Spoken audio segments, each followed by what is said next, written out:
Agur Zeberio herria, agur lagunari, agur Rosa Baitxiko da primo primari, agur Abade jauna ta Nebarra bari, agur Aite eta Jamai, agur guzti hori, agur Aite eta Jamai, agur guzti hori. Aupa Mauritzia!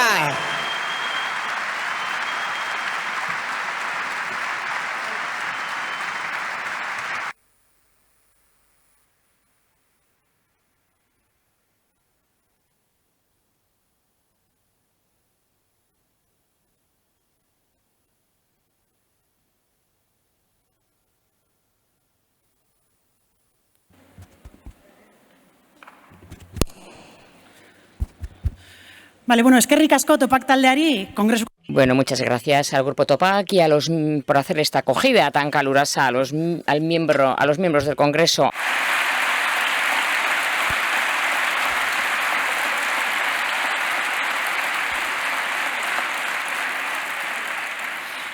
Badena prest daukagu elaren... Bueno, tenemos todo preparado para iniciar el Congreso de ELA.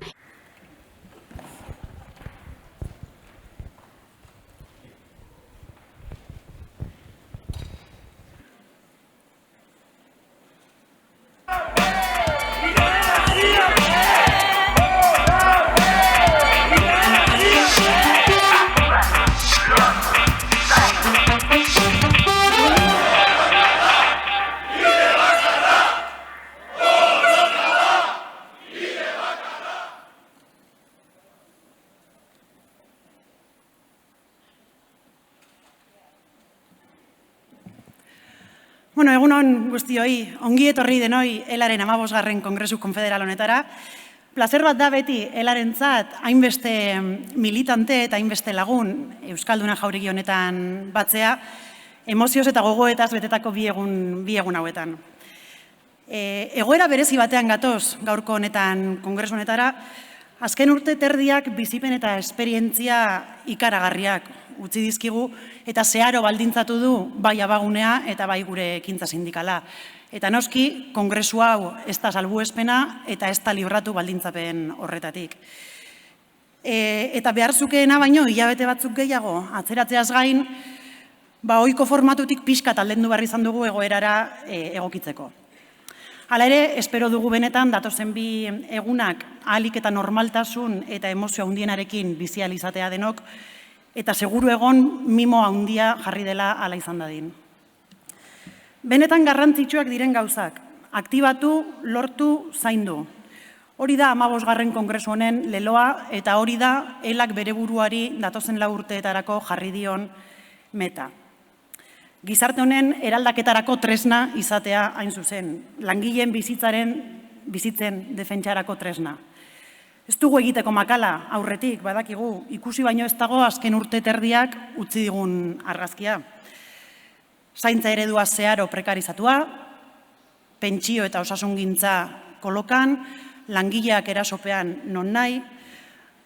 Argazki horrekin elaren egitekoa da klase kontzientzia aktibatu eta langileria antolatzea. Hori izango baita lorpen konkretuak lortzeko bidea eta elkartasunez batak bestea zaintzea ahalbidetuko diguna. Krisiek azaleratu dituzte gizarte baten gabeziak, baina baita doainak ere, eta elan ere hala izan da.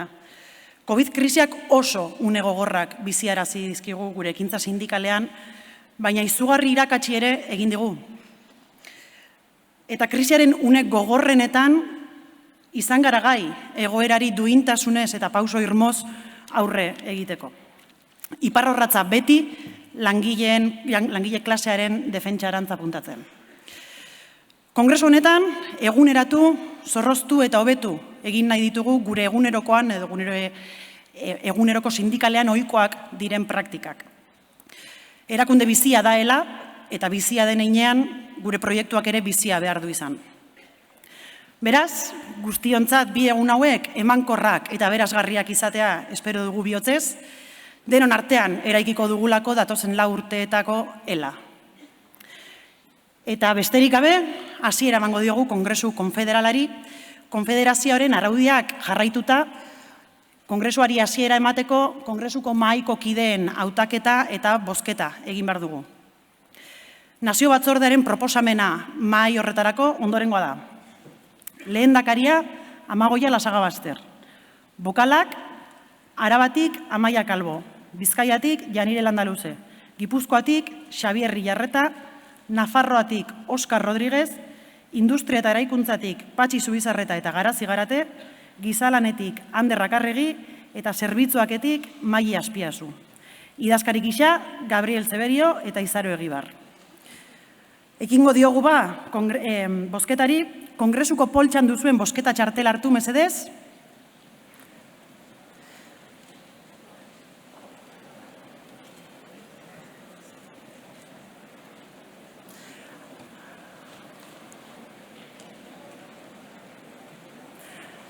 Bale, ekingo diogu. Aldeko botuak.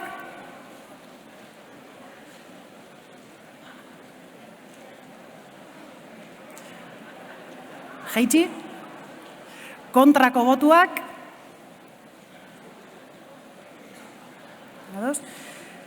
Eta zuriak. Beraz, gehiengo nabarmenez, mahaia hautatua geratzen da. Igo daitezela ona mesedez, mahaiko kideak.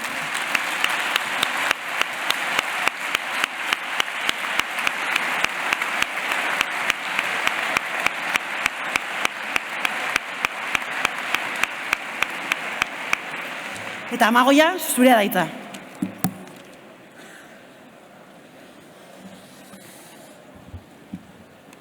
Eskerrik asko, Ane, eta egunon guztioi. Mahaikide guztion izenean, gugan jarri dozuen konfidantzagatik ere, mila esker. Gogoz hartu dugu erronka eta denon laguntza dela medio, egin beharrekoa ganoraz gurutzea espero dugu. Egoera berezi honetan ere, lortu dugu, bigoizetako tartez bada ere, Euskalduna elako militante eta lagunekin betetzea.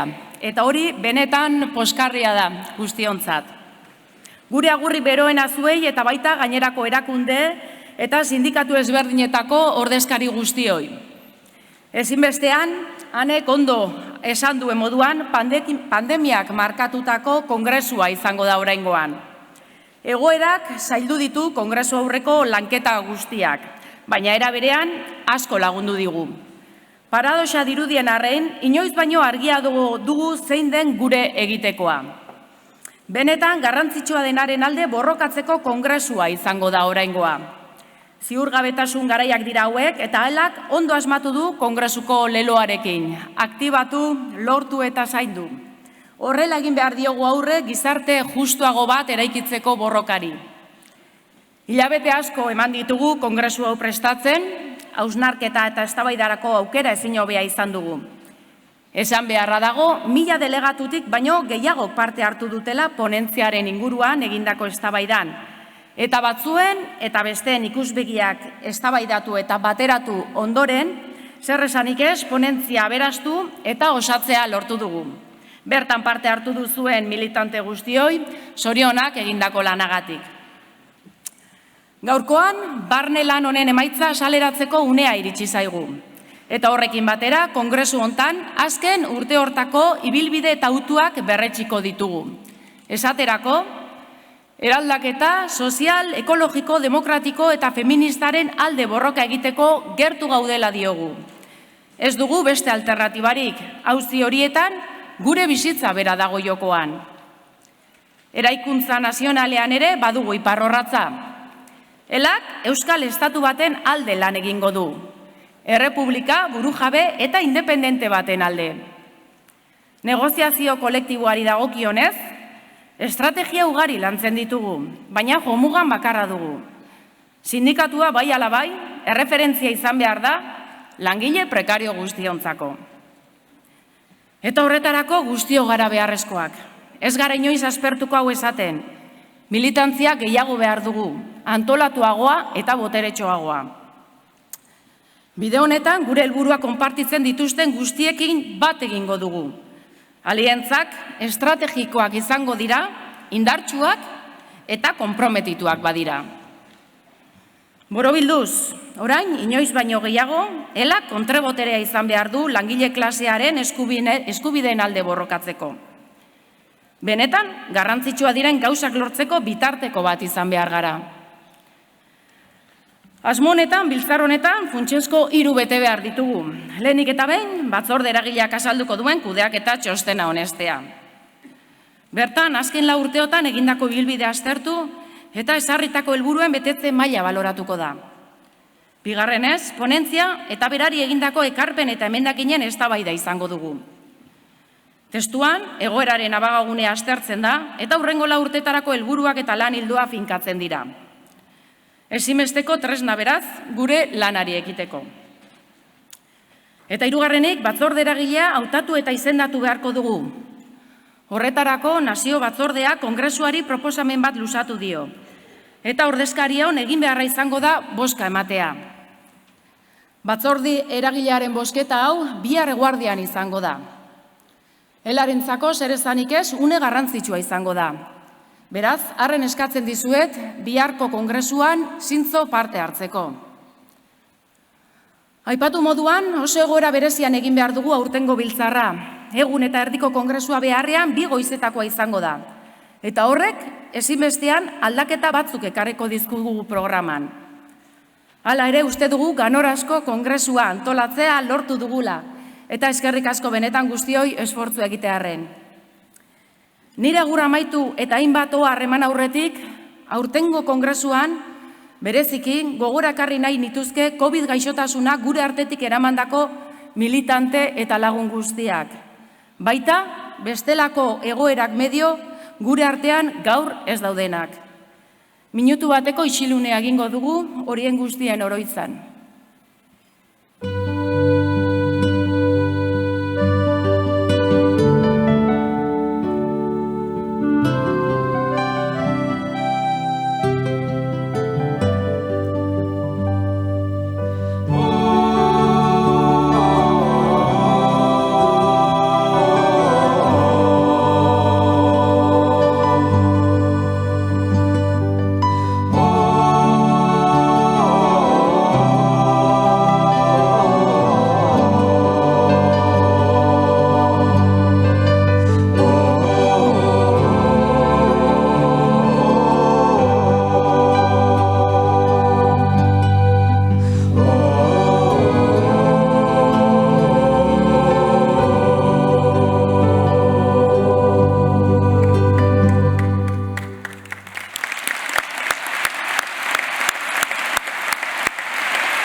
Eta kongresuko programazio aurretik hainbat ohar garrantzitsu. Areto honetan zaudeten bitartean, mesedez musikoa jantzita izan une oro. Guztioi eman dizkigute pare bat maskarila eta erabili. Egoerak horrela eskatzen digu eta serio hartu behar dugu. Mesedez telefono mugikorrak itzali edo doinu gabe izan. Adi antolakuntza lanetan dabiltzan lagunei. Kongresuaren martxa honez arduratuko dira une oro. Eta beraz kasu egin. Oraingoan kamiseta grisa daramate. Poltsan duzuen materiala berrikusi eta bozketarako txartelak eta bestelakoak gertu izan 2 egunez. Itzulgailuak dituztenak ezaztu bueltatzen egunaren amaieran bateriak betetzeko. Oso ekipo garestiak dira, beraz zaindu ondo. Eta azkenik, kongresuko oroigarri bat hartzeko txartela duzue poltsan. Normalean, kongresu amaiera manatzen dira opari horiek, baina oraingoan jendea espilatzeko 2 goizetan zehar hartu ahal izango duzue kongresuak etenaldia egiten duen bakoitzean. Hau da, lehenengo tartean, kafeko atxeden aldian, edo bueltan autobusa hartu aurretik tarterik baduzue behintzat. Hala ere, ez utzi guztiok mesedez amaierarako egin behar hori. Eta ekin gaitez.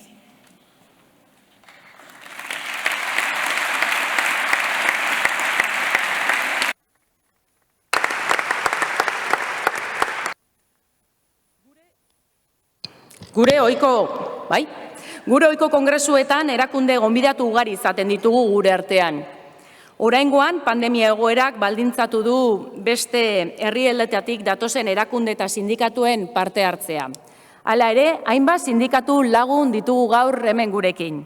Galiziatik Ziga, Kataluniatik Intersindikal CSC, UGT Katalunia, Aragoiko Osta, Portugalko CGTP, eta Estatutik USO eta UGT. Euskal Herritik etorritakoak berriz, LAB, SK, Steilas, CLB, Etxalden Mugimendua, Teknikariok eta Lanartea, sortzaileen sindikatua.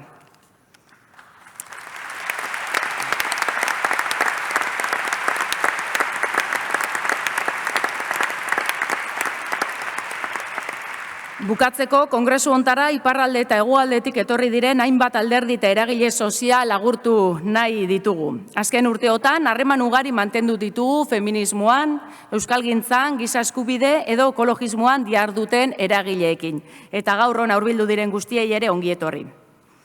Egindako ahaleginagatik, aipatutako guztioik eskerrik asko hemen izatearren. Bestalde, hemen fizikoki gurekin izateko aukerarik ez badute izan ere, gure nazioarteko lagunek agurrak bidali dizkigute. Haien artean CSI Nazioarteko Konfederazio Sindikaleko idazkari nagusiak Sharan Barrouk.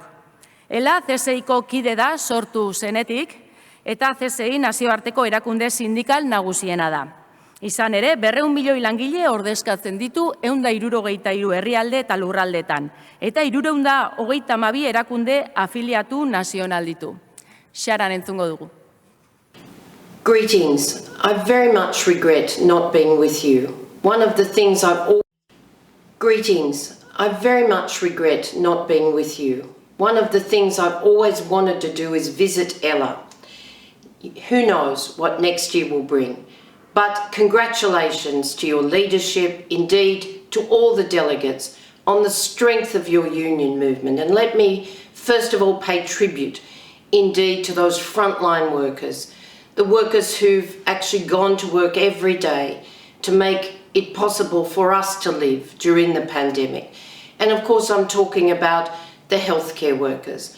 I'm talking about the workers in aged care, in childcare, those community care workers who've still done their job despite the risk to their own lives. You are heroes, but so too are the transport workers and the retail workers and others who've been there to serve us, all those services that we now realise how much we depend on. But also to the teachers, my own union. You adapted to educating online, overnight. To the workers who kept our supply chains going, the production workers. When you think about it, this pandemic has shown just how valuable workers are.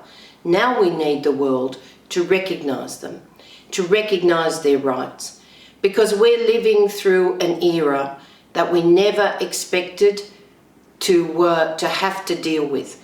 And it's a convergence of crises. Before the pandemic, we had global inequality. We had inequality within and across nations because our employment regulations were breaking down.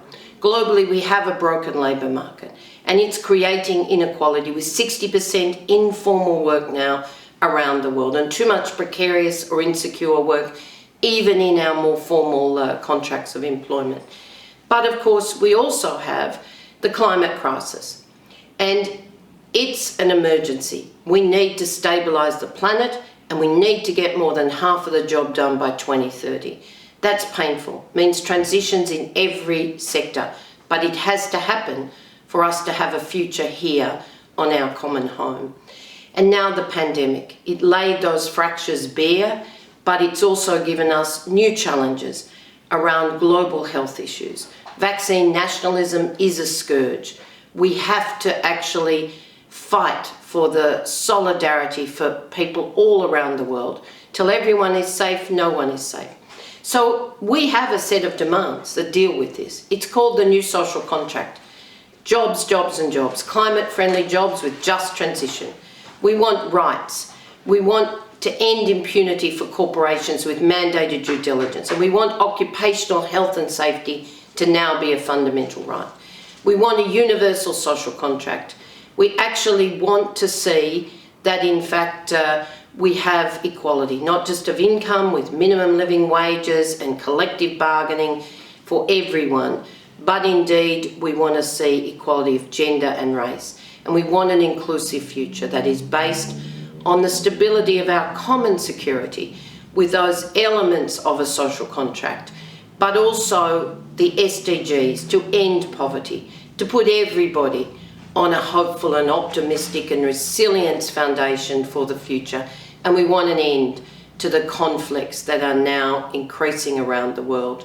We have a lot of work to do, but you know, my money's on the trade union movement. We have strength, we have solidarity, and we have the will to fight for a more equal and a more just future. Thank you for your courage. Eta bideo bitartez bada ere, agurra bidali diguten lagunen artean ere, hurrengo sindikatuetako ordezkariak ditugu. CES, Europako Sindikatuen Konfederazioa, Quebeceko CSN, Uruguaiko PIT-CNT, Belgikako CSC eta FGTB, Saharako UGT-Sario, Argentinako CTA Autónoma, Palestinako PGFTU, Italiako CGIL eta UIL, eta Turkiako KEFK sindikatua.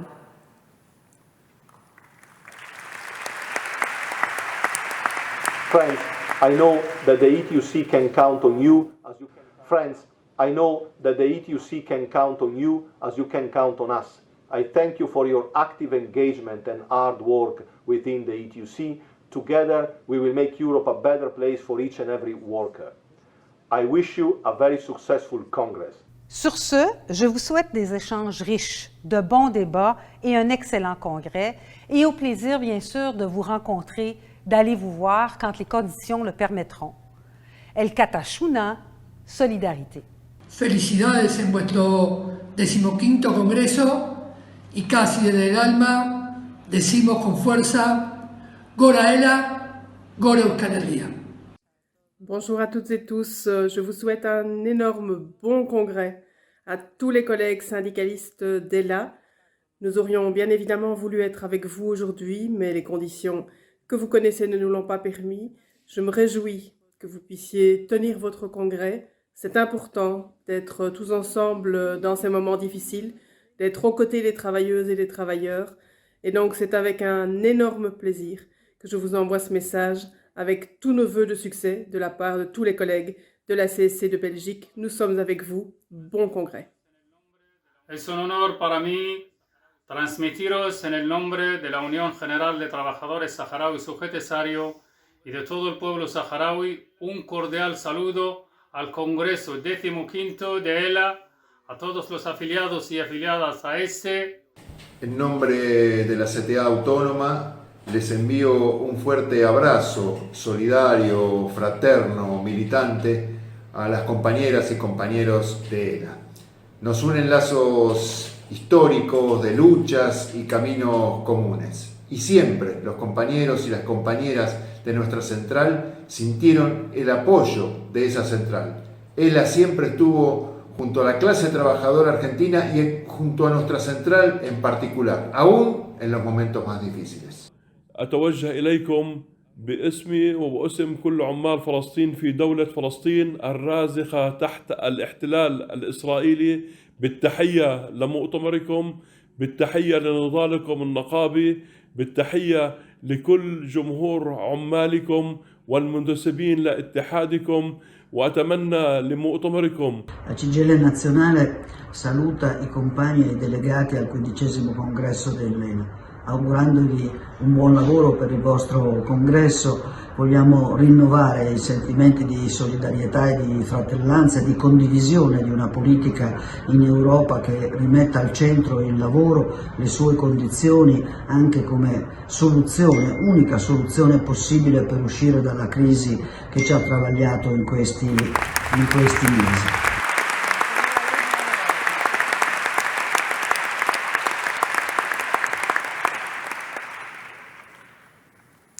Eskerrak bideo honetan parte hartu duzuen guztioi eta jarraian beste bat ere badaukagu.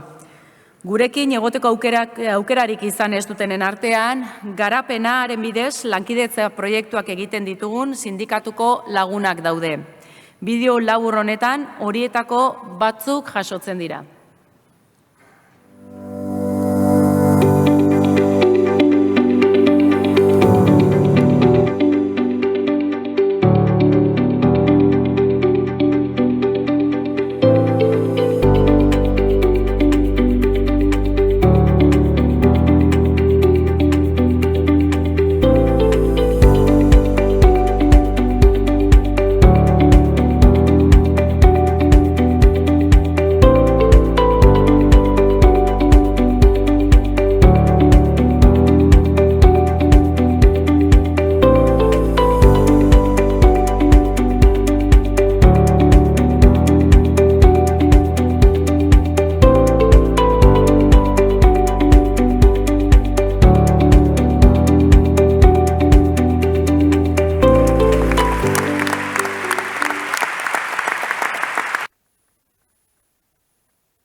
Ez da gauza erraza, prekarietateari buruz hitz egitea.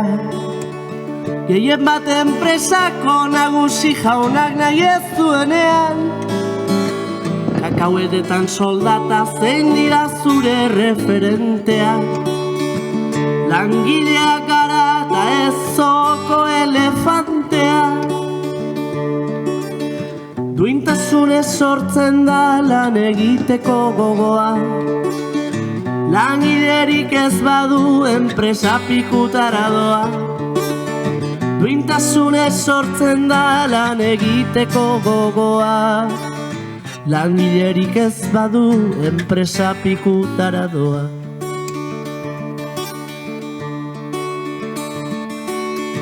Oraingo esklabutzak ingelesez dauka izena. Kurrikulum honenak ta okerregi ordain duena. Duintasunez sortzen da lan egiteko gogoa. Langilerik ez badu enpresa pikutara doa. Hemen abaituko da nire abesti prekarioa. Hemen amaituko da nire abesti prekarioa. Eskerrik asko.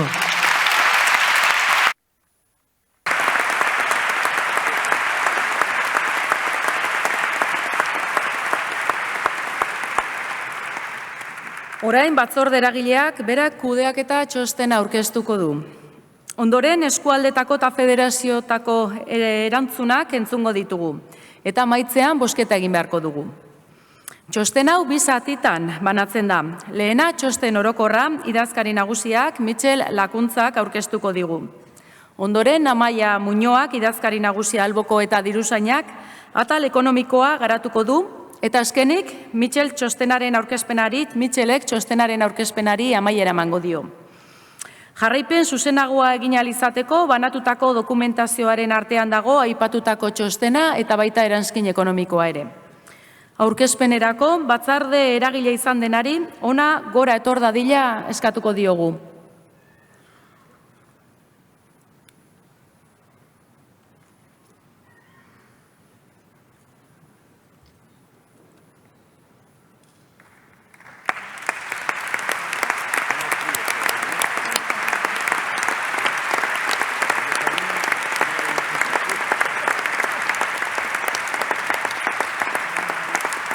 Eta Mitxel, nahi duzunean, zurea da hitza.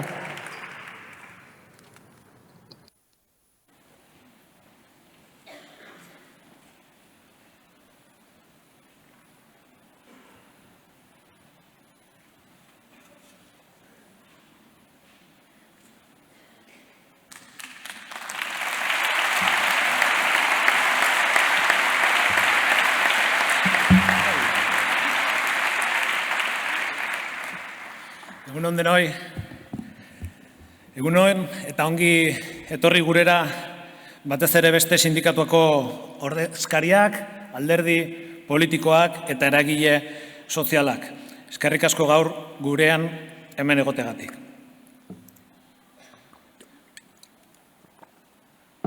Egunon ere, sindikatuko ardura ezberdinetatik pasazareten militante historikoei. Izan zinetelako gara. Eta hau da, gaur eskaini aldizu egun oparirik handiena, etengabe indar berritzen den sindikatua, Euskal Herriko langile klasearen alde. Eta egunon bereziki zuei, 726 ordezkariei, zuek zarete sindikatuaren zutabea, militanteak, sindikatu batek izan dezaken altxorrik handiena. Zuekin eta hemen sartu ezin diren beste eta inbeste militante hoiekin eraikitzen da egunero sindikatu hau. Hau da zuen kongresua. Eta gaur ere, zuek ezinbesteko protagonistak zarete borroka honetan. Eskerrik asko denoi indar kolektibo hau osatzegatik.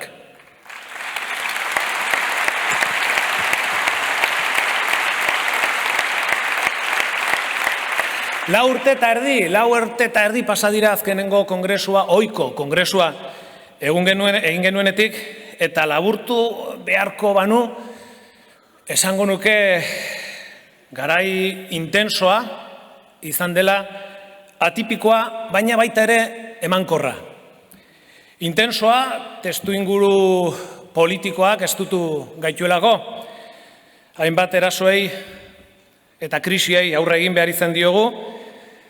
Atipikoa, pandemiak bete-betean harrapatu gaituelako sindikatu bezala, eta emankorra zailtasun barruko eta kanpoko erronkei aurre egin diogulako. Ezin izan dugu egin, nahi genuen guztia, lehentasunak ezarri behar izan ditugu, baina egin duguna hanek hasieran esan duen bezala, ipar orratzari begira izan da. Oentxe esaten izuen, ez usteko erronka bati aurre egin behar izan diogu, pandemia bati, orainikan hor gaude. Horrek goitik bera aldatu du gure egunerokotasuna. Eta esan dezakigu gaur, ikusita eta bizi izan duguna, sindikatua erakutsi duela oinarrizko tresna badela. Gure kongresu honek dioen bezala ez da kasualitatea jarri nahi izan diogun leloa, benetan garrantzitsuak diren gauzak defendatzeko. Dakizuenez, bere biziko esfortzu eskatu dugu egoera honek. Sindikatuaren jarduera bera bermatzea izugarrizko erronka izan da garai honetan. Eta alegin kolektibo handi batekin heldu diogu erronka honi. Eta zorionez ez gara inola ere blokeatuta geratuz. Zailtasun martxan jarraitzea lortu dugu. Pandemiak bete-betean eragin zion lan osasuneko arloari. Salaketa ugari jarri behar izan genituen prebentzio neurriak betetzen ez zirelako. Hauetako asko zerbitzu juridikoen bitartez. Aldeko epaiak ekarri zituzten demanda horiek eta abazpen erreferentzialak baita. Gogoratu beharra dago, pandemiaren egunik gogorrenetan, konfinamenduan ginenean, zuetako askok eta gure ordezkari askok jokatu zuten papera eta izan zuten konpromisoa. Merkataritzako edo garbikuntzako langileen kasuan, lanera joan behar izan zuten inongo segurtasun baldintzari gabe. Eurek egindako materialekin babestu behar izan zuten bere burua lehendabiziko egun horietan. Sektore sanitarioan, osakidetzan, osasunbidean, ambulentzietako langileek zentroak gainezka.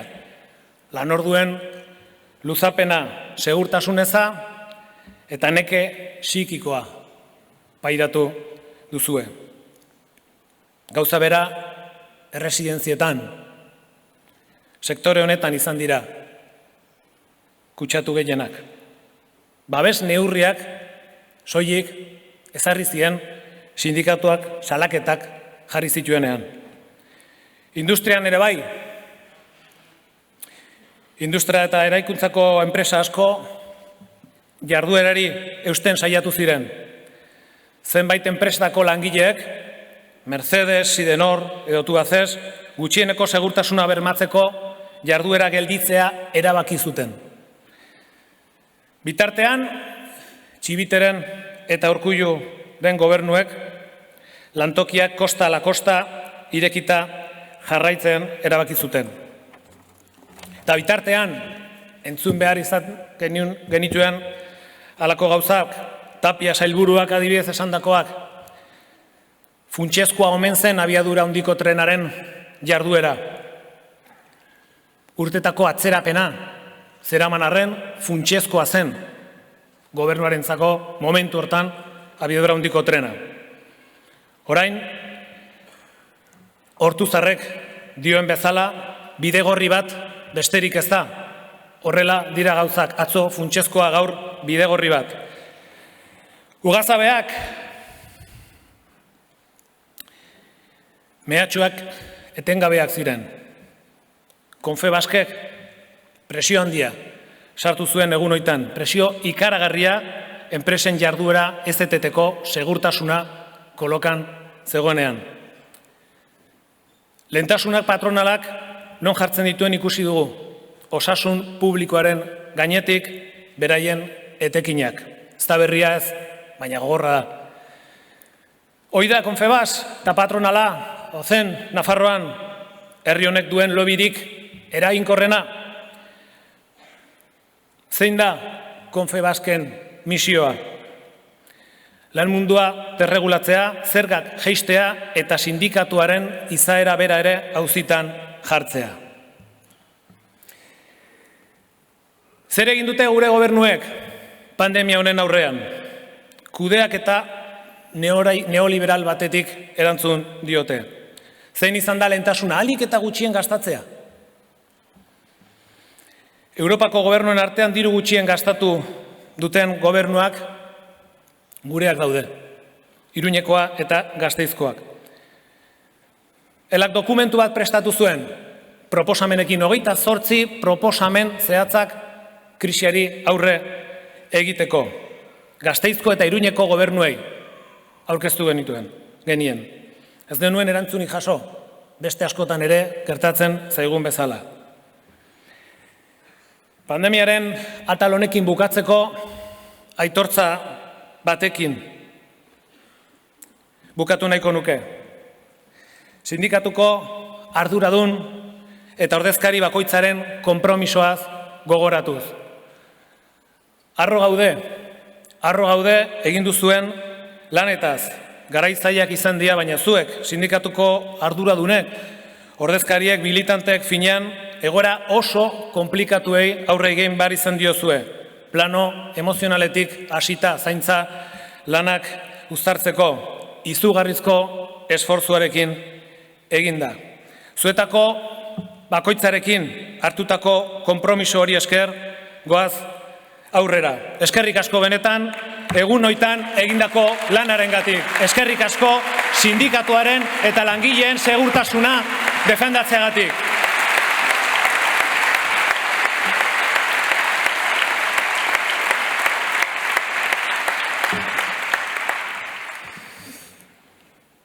Bueno, pandemiaz aparte, eta batzutan zaila badiru ere beste gauza batzuk ere pasa dira.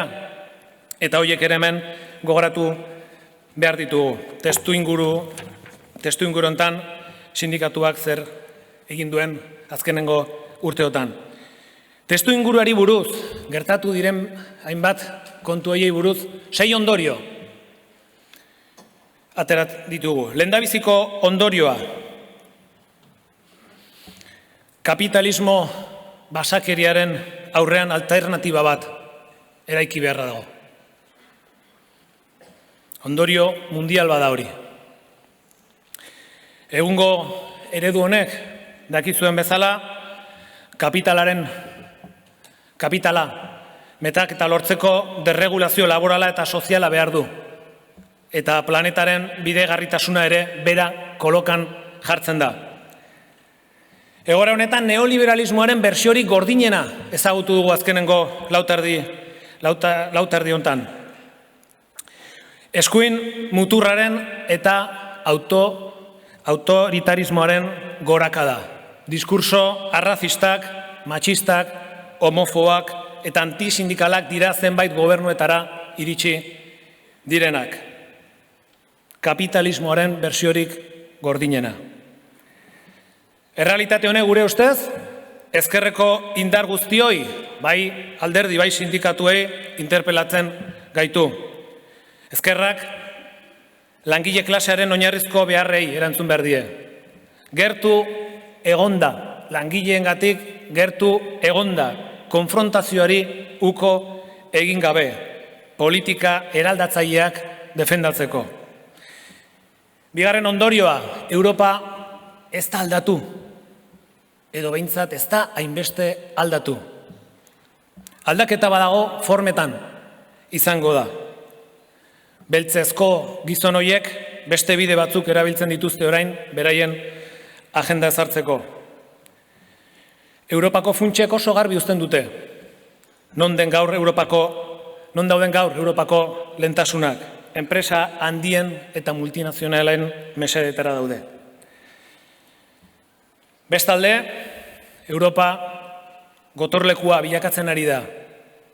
1000 persona hil ziren iaz. 1000 persona Mediterraneoan. Gurean ere, Bidasoan, aste honetan, ibaia gurutzatu nahian, aurten 3 etorkin. 3 dira, 3 persona hil dira. Eta ibaiek ez dute inor hiltzen. Egungo migrazio lege horiek dira personak hiltzen dituztena. Horregatik beste migrazio lege bat eskatzen dugu.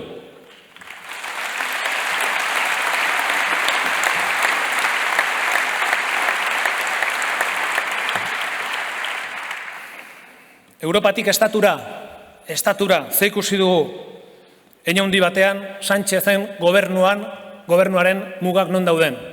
PSOE eta Unidas Podemosek osatzen duten gobernu horren mugak non dauden.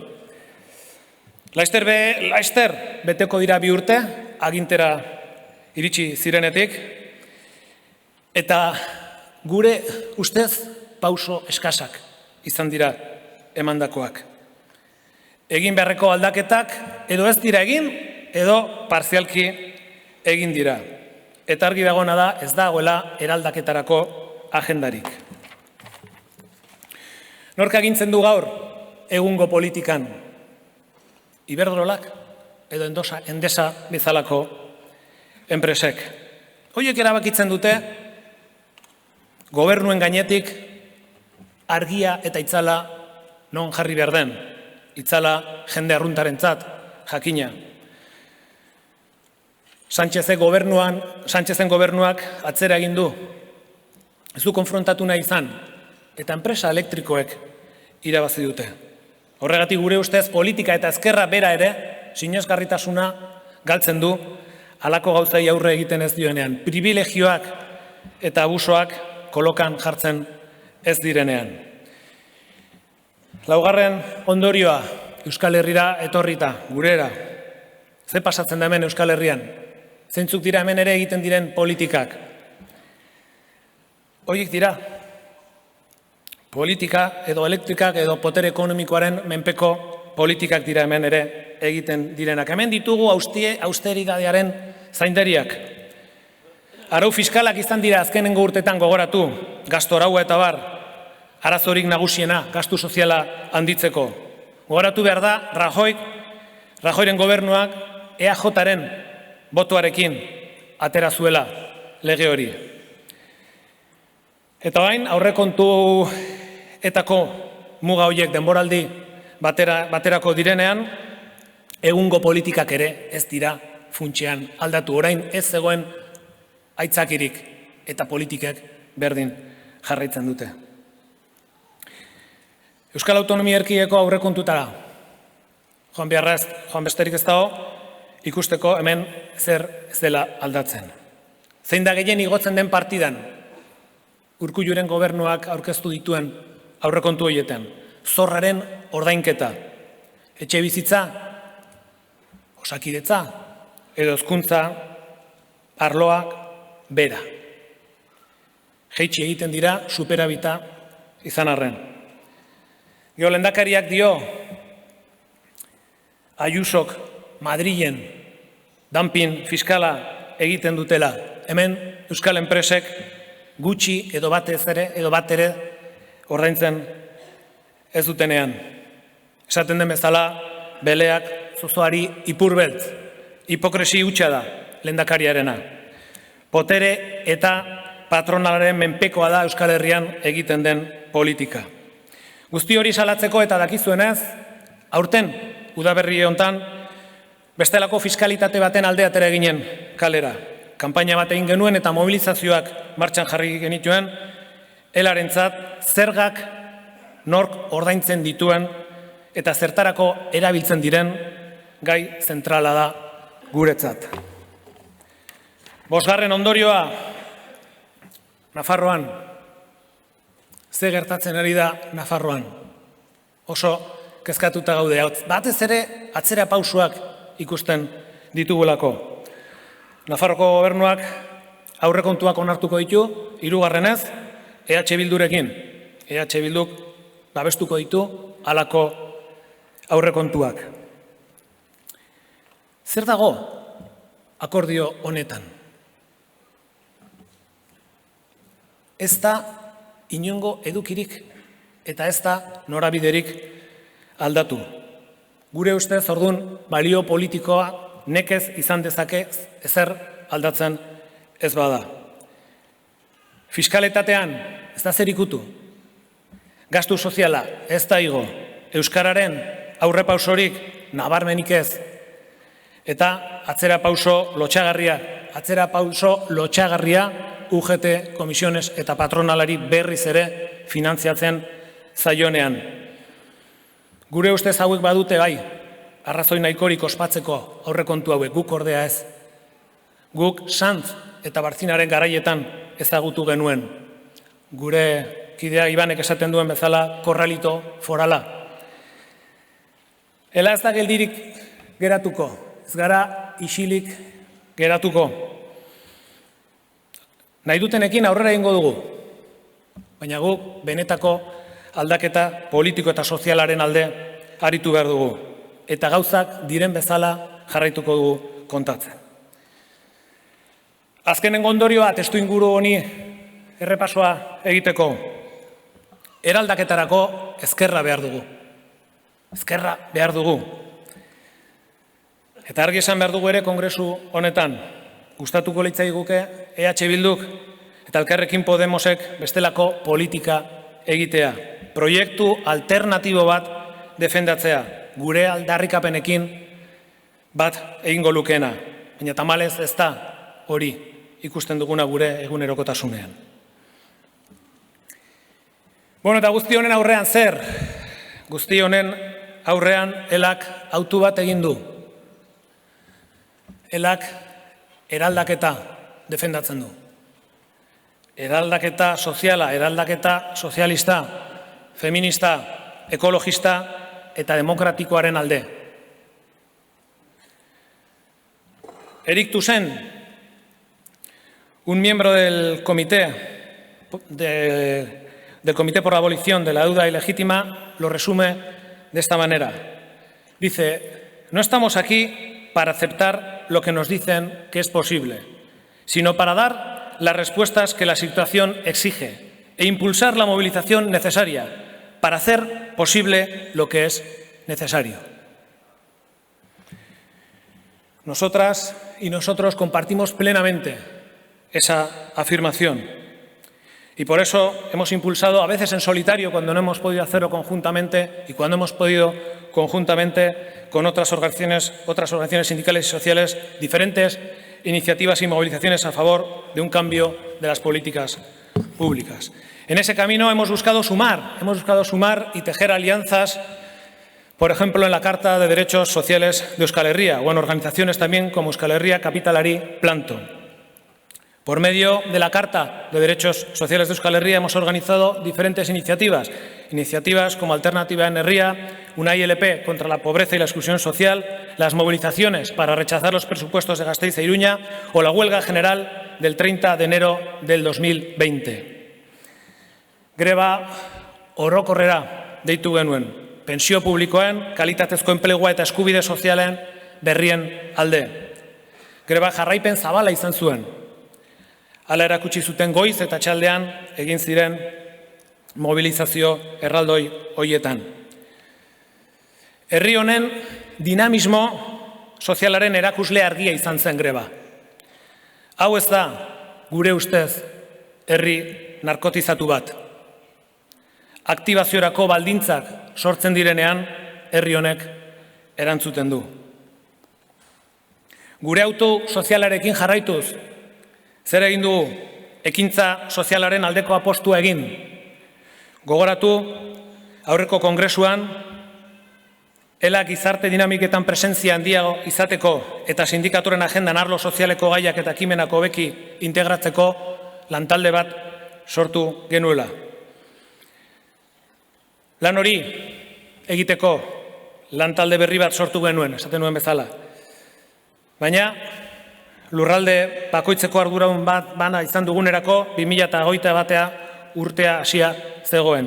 Zailtasunak izan ditugu martxan jartzeko. Ezen izan dugu egin nahi genuen ibilbidea, hortan gaude. Baina lan honetan besteak beste ibili da Maialen Aranburu. Hor dago egindako lana, talde osatu da eta abian da, eta badakigu Maialen ez direla garai xamurrak izan, baina badakigu ere bai, poliki-poliki bidea argiago ikusten ari zarela. Zaindu, Maialen, asko emateko duzulako orainikan eta eskerrik asko egindako horrekatik.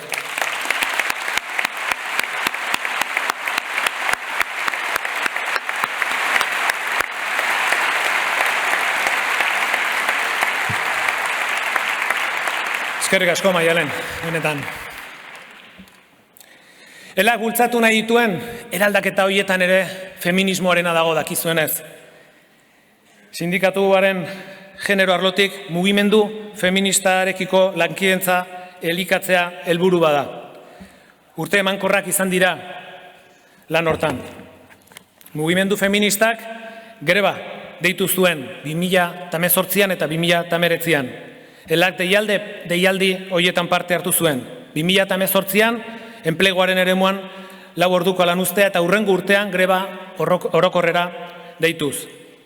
Elak greba feminista hoiei ekarpen propioa egin dio. Lan munduan prekarietatean dauden hainbat emakumen aldarrikapenak eta borrokak greba hoitan txertatzen. Azken urtetan hainbat enpresa eta sektoretan antolatutako grebak feministak direlako. Eta autu hoietan, gure autu hoietan ere eraldaketa demokratikoarena dago. Zertarako, herri honek nahi duena izateko. Estatu Espainiarrak Euskal Autogobernua higatzen jarraitzen du bere logikoa historikoan. Bihar hontaz, askoz gehiago hitz egingo dugu. Baina hemen norbait alde bakarrez aritzen baldin bada, estatua da. Estatua da etengabeko zentralizazio horrekin jarraitzen duena. Estatua alde bakarrez ari da, baina ze pasatzen da herri hontan. Lehendakariak inork ikusten ez duena ikusten duela. Lehendakariak aldebikotasun bat ikusten du. Herri honen pulso nazionala bizirik mantentzea baino lokartzea nahiago dutelako. Badakigu oso gutxi egin dugula kontu hontan. Baina ezinbestekoa zen, eta da, guretzat fikziori gabeko diagnostikoak egitea. Hori da guretzako ezinbesteko abiatzeko puntua. Elak eta Labek 2017an dokumentu bat egin genuen, prozesu soberanista baten alde, adierazpen politiko bat publiko egin genuen, gutxieneko batzuen alde. Zertzioen dokumentu horiek besteak beste, agenda soziala lehenestea eskartzen genien euskal alderdiei, abertzaleei. Agenda soberanistaren oinarri gisa hartzeko. Elaren eta laben arteko desadostasunak eragotzi egin zuten agiri horren mamia, eta bi sindikatuek dakizuenez modu ezberdinean ulertzen dugulako alderdiei egin berzaien interpelazioa batez ere EH Bilduri denean. Beste atal bat irekidoko dut hain negoziazio kolektiboarena. Negoziazio kolektiboa. Balantzea egiteko ordua da. Zein da lehendabiziko ondorioa? Pandemia aurretik gogoratu behar da greben kopuruak gora egin zuela gurean. Nabarmen, Euskal Autonomia Erkidegoko datuak besterik ez daukagu, Nafarroko daturik ez daukagu, baina esan dezakegu 2017an eta 2019aren bitartean grebak bikoiztu egin zirela. Eta grebalarien kopurua 800 igo zen. Pandemiaren ondorioz, grebak eta negoziazio dinamikak ongi dakizuenez, bertan bera geratu ziren, eta orain datu ofizialik ere ez badugu, dakiguna da, nabaritzen ari dela ere bai, 2022an grebek gora egiten dutela. Bigarren ondorioa negoziazio kolektiboan, ospatzekoa, erreforma ostean, lan erreforma hoien ostean, ongi dakizuenez, zeintzuk izan ziren erreforma hoien ondorioak, hitzarmen askoren estaldura handitu dugu, berreskuratu dugu, kendu zigutena. Hemen ere bai Euskal Autonomia Erkidegoko irakurketa besterik ezin dugu egin, baina hitzarmenak eguneratuta dauden langileen hitzarmenak eguneratuta daudenak pasa dira 2017tik 2020ra 121 gehiago izatera. Eta akordioak eguneratzeaz gain, elak sinatu dituen hitzarmen hoietan nabarmen aldatu dira langileen lan baldintzak.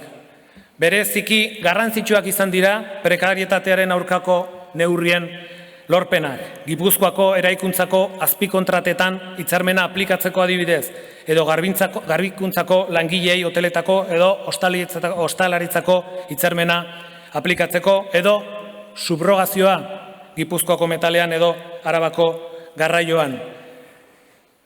Nafarroan, sektore publikoan negoziazioa goitik bera baldintzatu du LABek, UGTek eta komisionesek gobernuarekin sinatutako akordioak.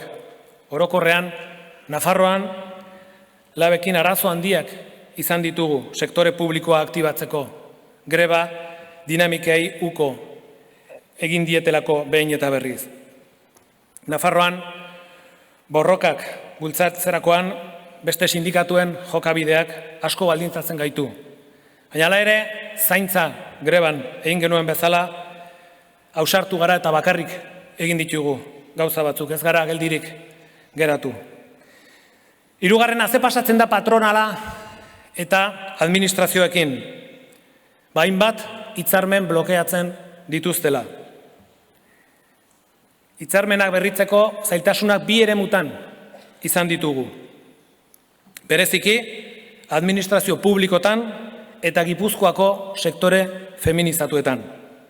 Zer egiten du administrazioak?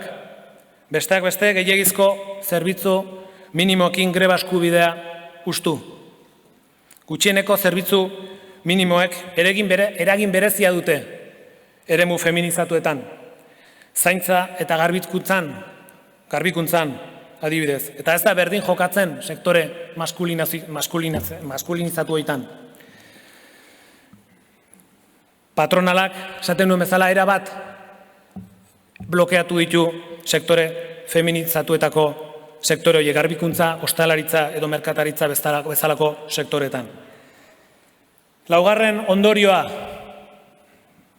garbira pasatzen duguna behin eta berriz, zer dakigu, grebari gabe ez dagoela akordio batzuk lortzerik. Greba ezin besteko tresna da prekaritateari aurre egiteko. Sektore eta enpresa askotan lortutakoa ezin da ulertu grebari gabe. Esaterako, Bizkaiko erresidentzietako greba.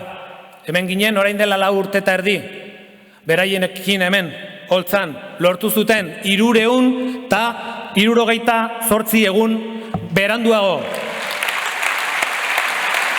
Zorionak, Itunpeko ikastetxeak 27 greba egin behar izan zituzten galdutako hitzarmena berreskuratzeko.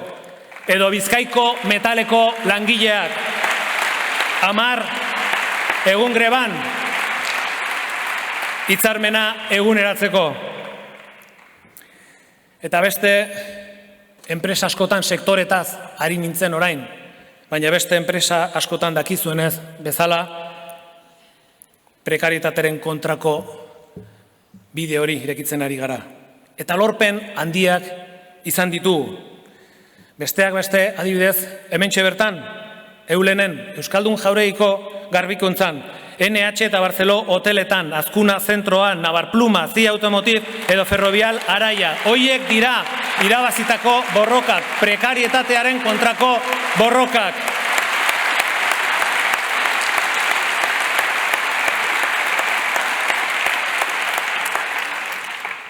Esan bezala abian jarri gara. Bidea, falta da. Hau luzea da. Esango nuke, falta zaigula bainikan sistematikoki lan hau atal sindikaletara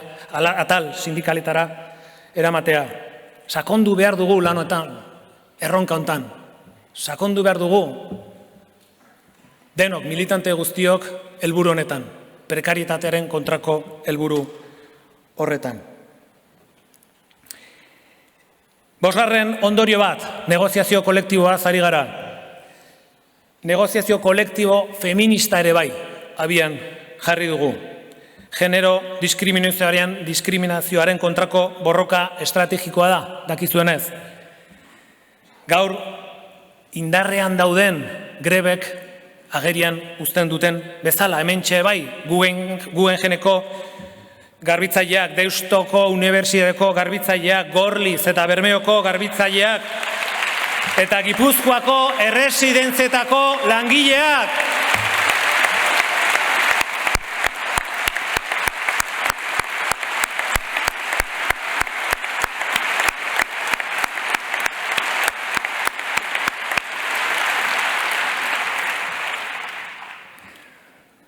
Erreferentziak lortzen ari gara.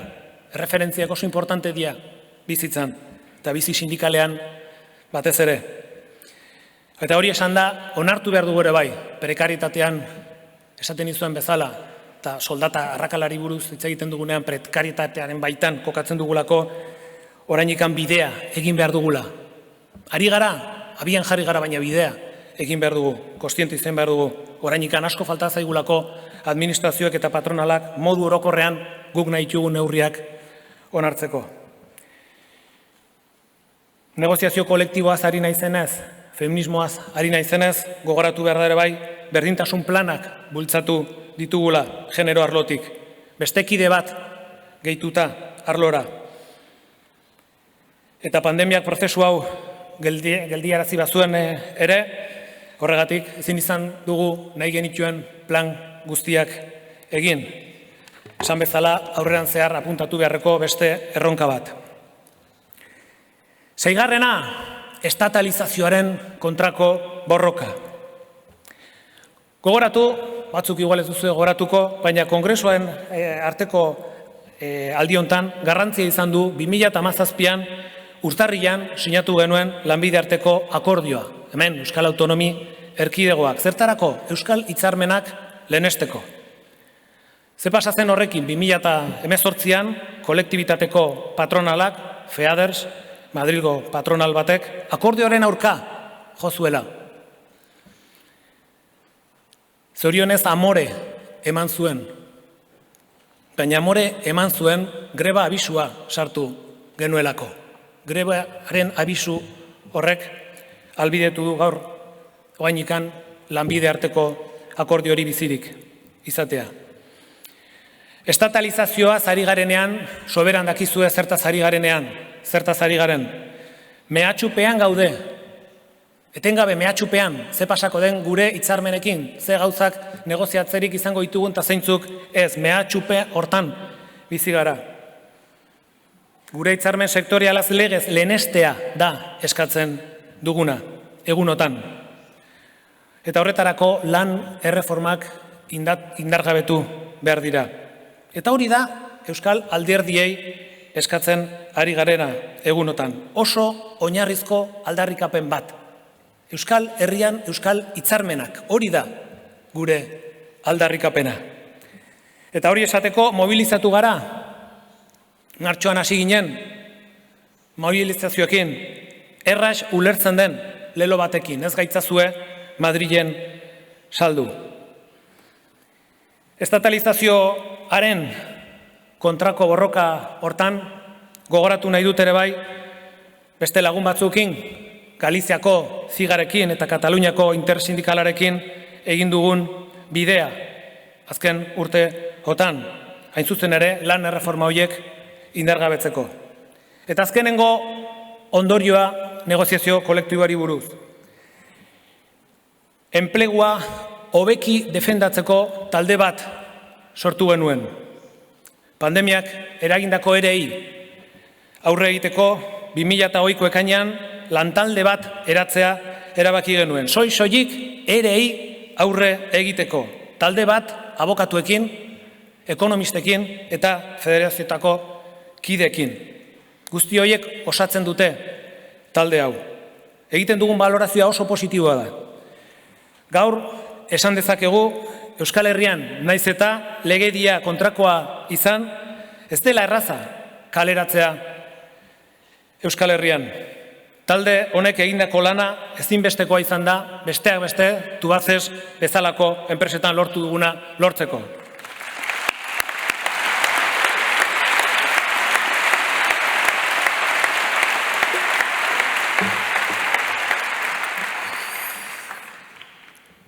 Negoziazio kolektibotik antolakuntzara. Ez dago negoziazio kolektiborik dakizuenez antolakuntzari gabe. Ze pasa zaigu antolakuntzan? Beste arlotan ere ikusten duzuenez bezala, pandemiak eragina izan duela egin nahi genituen gauza guzti hoietan.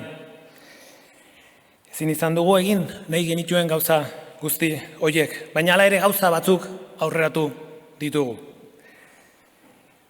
2008ko krisiaren ondoren, dakizuenez, jarri ziren lan erreforma hoien ondorioz aldaketa asko etorri ziren lan mundura. Sindikatuak bere biziko esfortzua egin zuen egokitzeko egoera zail horren aurrean. Eta gure barruko funtzionamendua berreikustera behartu gintuen. Antolakuntza dinamikak jarri ditugu martxan azkenengo urtetan.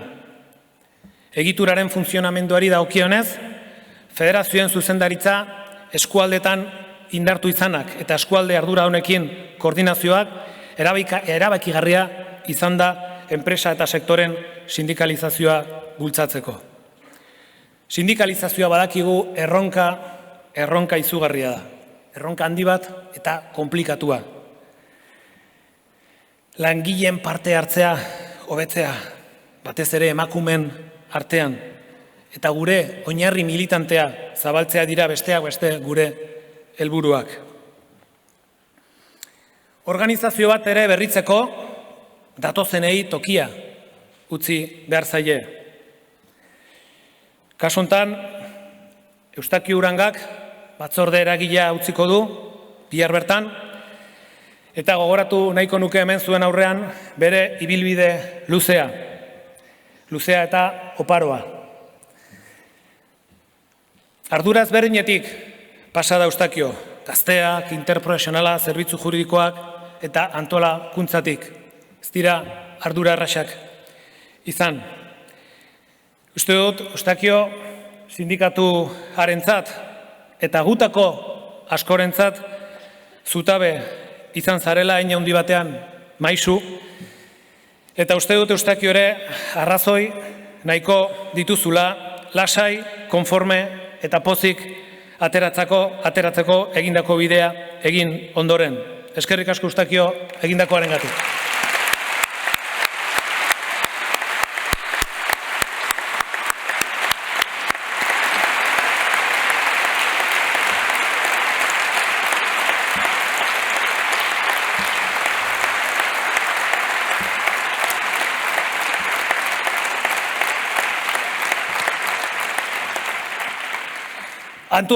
Antolakuntzarekin jarraitzen dugu, eta antolakuntzaz hitz egiten dugunean, gero eta gehiago planifikazioari buruz hitz egingo dugu. Hau da, helduen urtetako erronka bat. Hasi gara, modu planifikatuan lan egin nahi dugulako. Eta horretarako tresnak eta baldintzak sortzen ari gara. Zein da kontua gure esku dagoena hobe egitea. Ez gehiago, baizik eta hobeki. Beste era batera lan egitea, eraginkortasuna hobeki, edo hobetu, hobesan da, sindikalizatzeko. Azken 4 urte hauetan, kudeaketa sistema bat garatu dugu. Zuzendaritzatik hasita, erronka, esaten nuen bezala, nagusietako bat izango da kudeaketa sistema hau sindikatu guztira edatzea. Bestalde, eta Eustakioren adibidearekin gertatzen den bezala, belaunaldi eta genero berriztapenarekin jarraitu dugu. Ezinbesteko baldintza da, edozein organizazioa inderberritzeko belaunaldi berriei, emakumei bidea ematea. Norabide horretan gogoratu, orain dela 2 urte tardi, ezoiko kongresu bat egin genuela Donostin, batzorde eragile berri bat aukeratzeko, eta besteak beste, txikiri 11 urtez sindikatuko idazkari nagusia izandakoa agurra egiteko. Gure eskerrona adierazi genion txikiri kongresu hortan, eta bere konpromiso sendoa ere aitortu genuen. Txiki berriz hemen ere, eskerrik asko egindako lanengatik.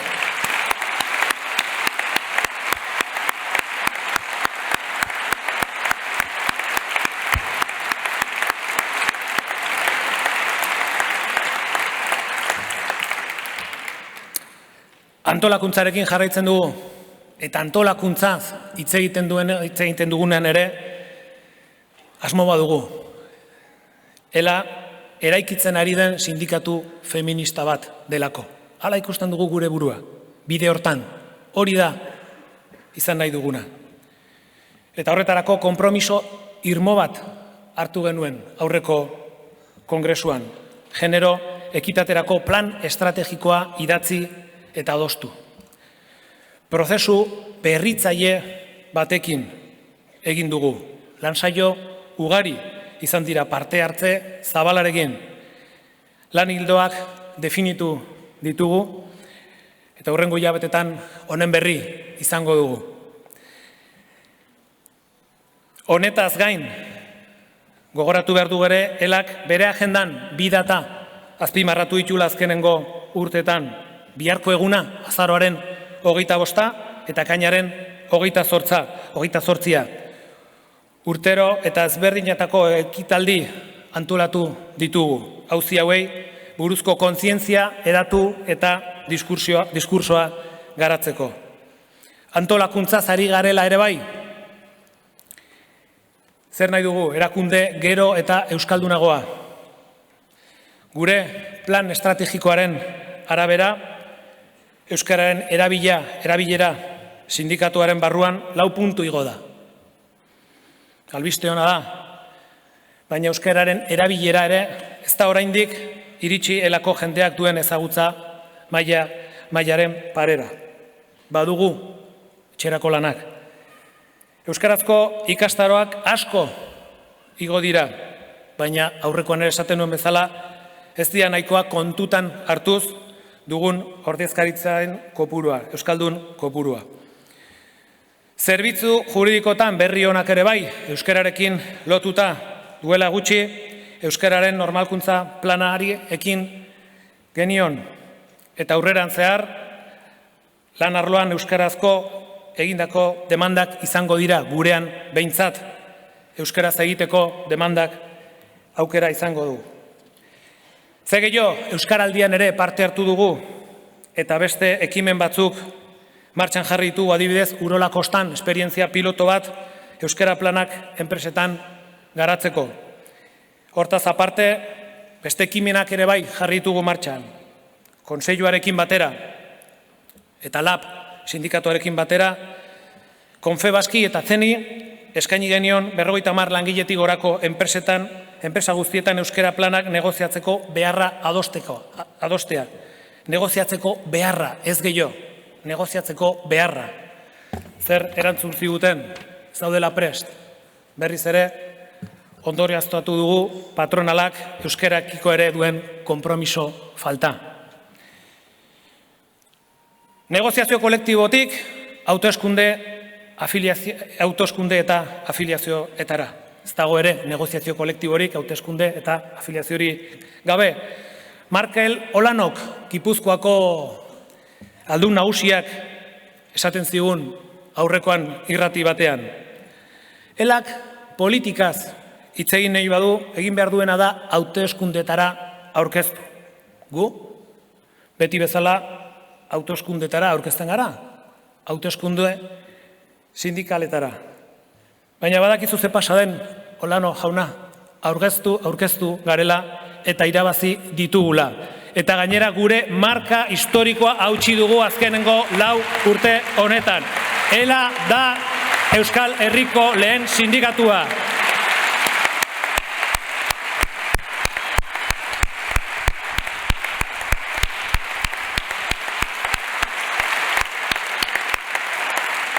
Euskal Autonomia Erkidegoan hautatzen diren 10 ordezkarietatik 4 gureak dira. Nafarroan lehen sindikatua izateko 100 ordezkari besterik zaizkigu geratzen. Eta non igo gara gehien Nafarroan? Non eta Herriberan? Antxe ikuste ditut Herriberako militanteak. Txalo bat bere eintzako meritua duteta.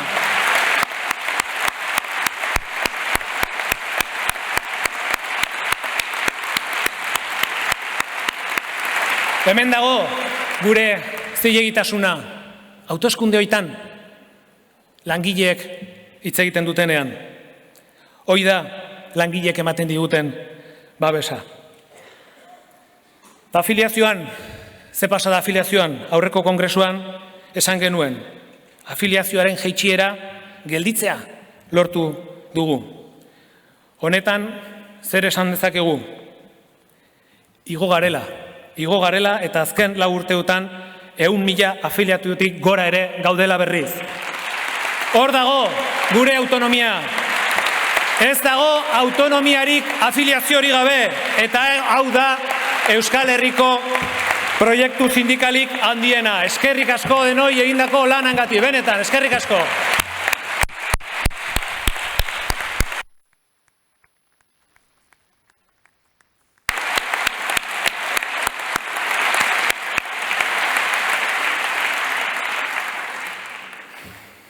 Beste gaiekin jarraituz, beste arlo konfederaletan egindako lana ere gogoratu behar dugu, asko izan data.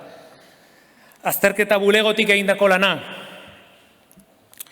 Beste gizarte eredu bat bilatzen dugu, hasieran esan dut. Hortarako ezinbestekoa da argudioak sortzea, pentsamendua, hausnarketa sortzea, zertarako konfrontazio ideologikorako. Hori da lehendabiziko pausua. Eta horretarako azterketa bulegoak egiten duen lana garrantzitsua da. Esango nuke gure azterketa bulegoa gaur egun erreferentzia dela herri hontan. Erreferentzia dela beste inork egiten ez dituen gauza batzuk egiten ditugulako. Eta ekarpena begibistan da.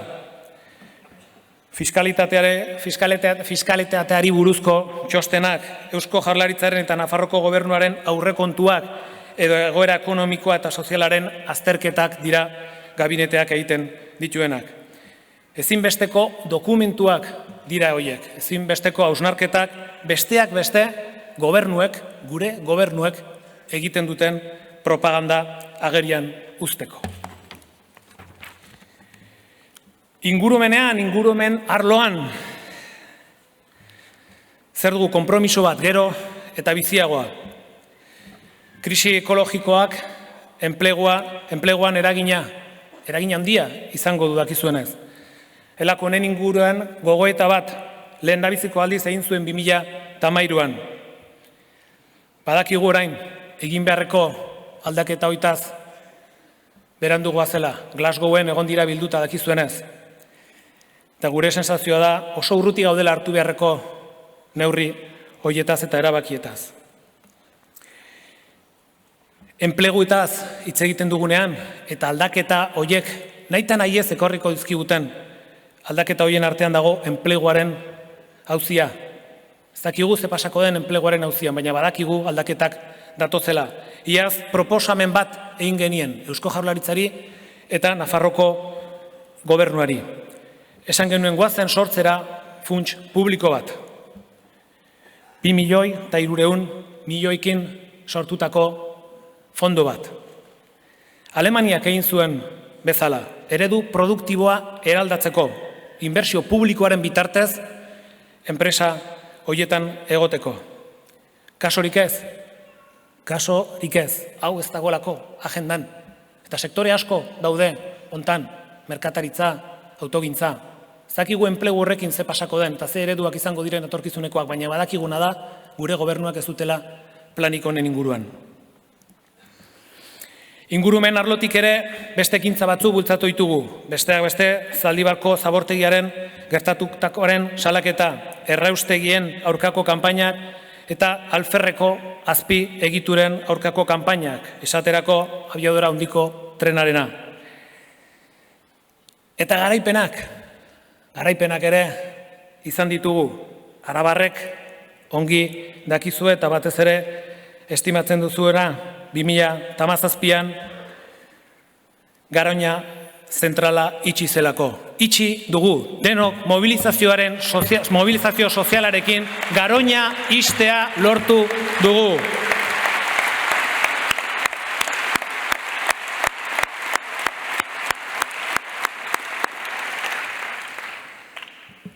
Nazioarteko agenda eta elkartasuna ikusi duzue beste sindikatuetatik bidalitako mezuak, eta ikusi dituzue horre bai zenbait argazki herrialde askorekin, Kamboia, Nicaragua, Salvador, bezalako herriekin. Ela ari da lanean herri hoitan gure konpromiso internazionalista ere gauzatzeko. Gu herri txiki bat gara, Euskal Herria txiki, herri txiki bada munduan, eta gu ere munduan sindikatu txiki bat gara. Baina presentzia nabarmena izan dugu. Aspaldidan idatorrau. Elak nazioarteko foro eta erakunde askotan hartzen du parte. Eta persona batek jarri dio aurpegia sindikatuari azkerengo 2 hamarkada hauetan. Embajadore ezin hobea izan duelak Laurarekin. Zertan ibili da Laura bihar ere utziko du batzorde eragilea. Gure ahotsa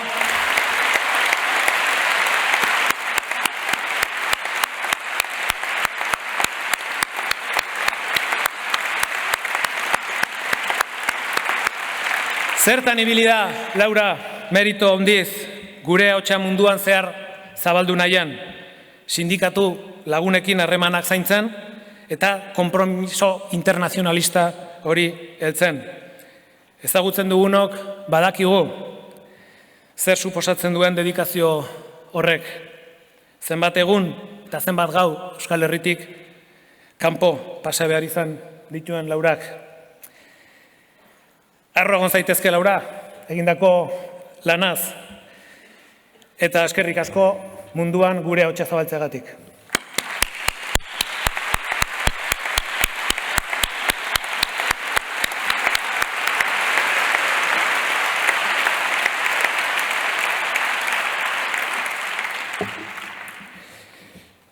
Jarraitzen dugu, konfederazioaren beste arloen balantzea egiten. Zerbitzu juridikoak, oinarrizko tresna bat, errealitate batean gero eta konplexuagoan. Hoy ya sabéis que las reformas laborales, los recortes en el sector público y la discriminación de género han desregulado y precarizado mucho más el mundo del trabajo. Nuestros servicios jurídicos saben bien qué es eso. Saben perfectamente qué supone esa desregulación del mercado de trabajo. ¿Por qué? Porque esta desregulación permanente ha supuesto, entre otras cosas, que los expedientes que se han abierto en el sindicato hayan subido más de un 7,5% estos últimos años. Hemos incrementado el equipo jurídico de 65 personas a 81 para hacer frente a esta situación. Y también hemos incorporado a una persona en las funciones de las labores de coordinación. Hoy quiero dejar aquí muy presente que el trabajo desarrollado por los servicios jurídicos es parte de la estrategia sindical contra la precariedad. No se entiende una estrategia contra la precariedad sin contar con los servicios jurídicos. Y así lo reflejan muchas de las sentencias que hemos ganado. Sentencias de mucha relevancia sindical y política, que no puedo citar hoy todas aquí, y es una buena noticia que no pueda citarlas, ¿sí? Pero sí puedo citar algunas de ellas. Y puedo citar, entre otras, algunas sentencias que hemos ganado contra la libertad sindical. En empresas como Alfa, como Mercadona, como OTA Guipúzcoa, como los Pelotaris de Baico o como Séfora Iruña. Y también en los servicios mínimos, la huelga del 8 de marzo o las contratas de Petronor. Sentencias contra la discriminación de género, derecho de las madres monoparentales para ampliar 8 semanas más el permiso, o los despidos en empresas como PCB o Tubacex. Peleas como esta no se entienden sin la participación de nuestros servicios jurídicos. Eskerrik asko benetan.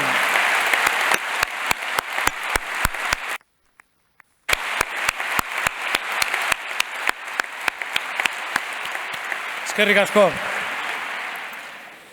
Eta beste pauso batzuk ere eman ditugu.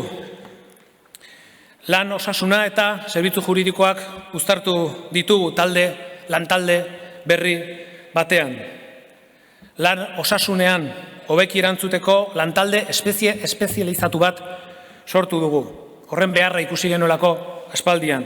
Bidelagun fundazioa deitu diogu eratu dugun talde horri. Horretarako zerbitzu juridikoak indartu egingo ditugu. Gure afiliatuek jasandako kalteak ordain daitezen eta sindikatuan ikas dezagun enpresen aurrean osasunerako eskubidea hobeki defendatzen. Komunikazioan, azken 4 urteetan komunikazio plana sortu eta garatu egin dugu. Berrikuntza ezberdinei ekin diegu. Alda afiliatuei iristen zaien 100.000 aleko aldizkaria, Euskal Herrian banatzen den aldizkarik zabalena, gure proiektuari buruzko ikuspegi zabalago batekin jarraitu dugu. Landeia, aldizkaria, ere indartu dugu. Propio, ordezkarie jasotzen duzuen aldizkaria dau.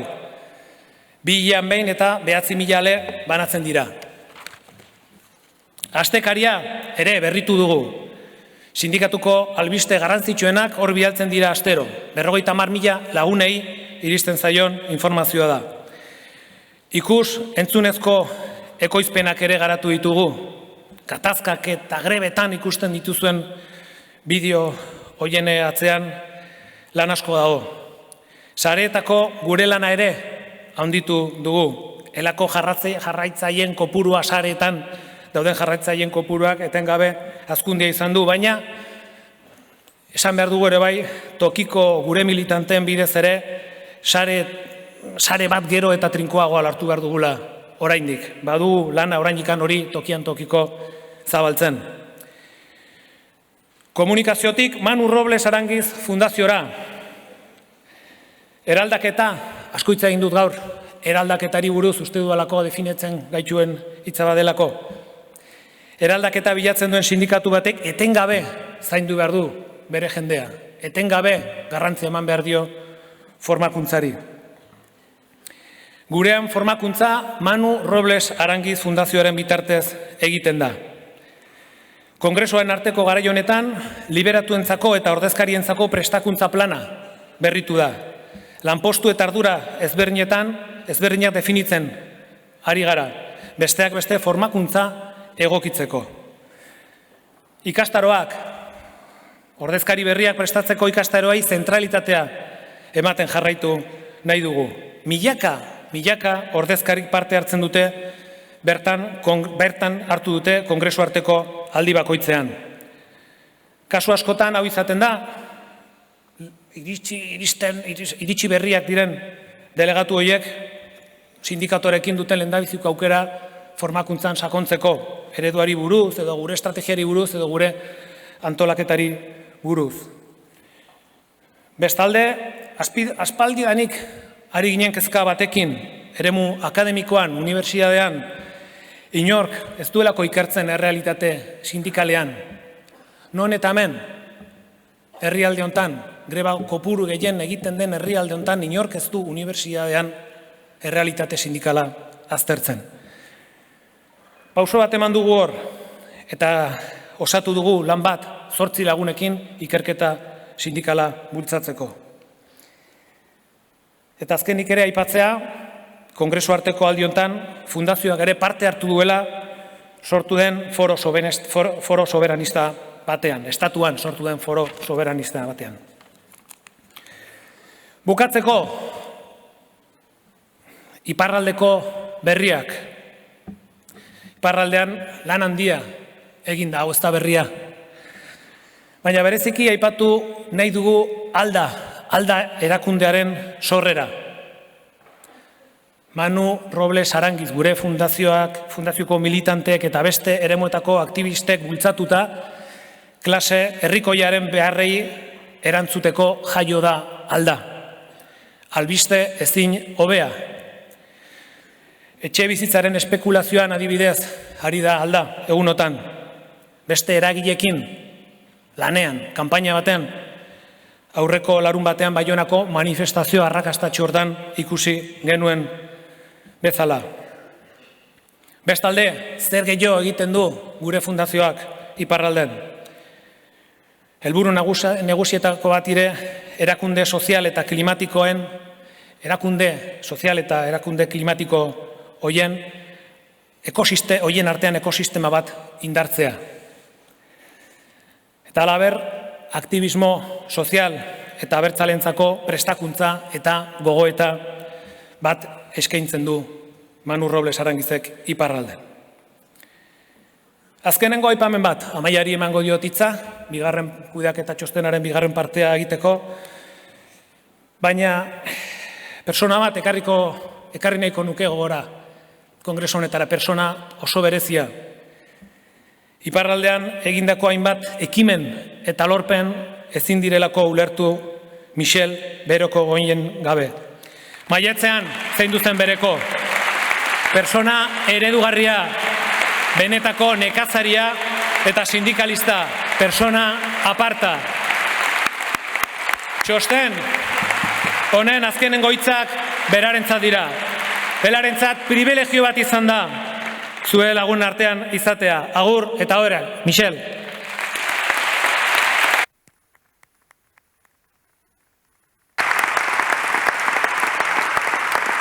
Eskerrik asko, Michel.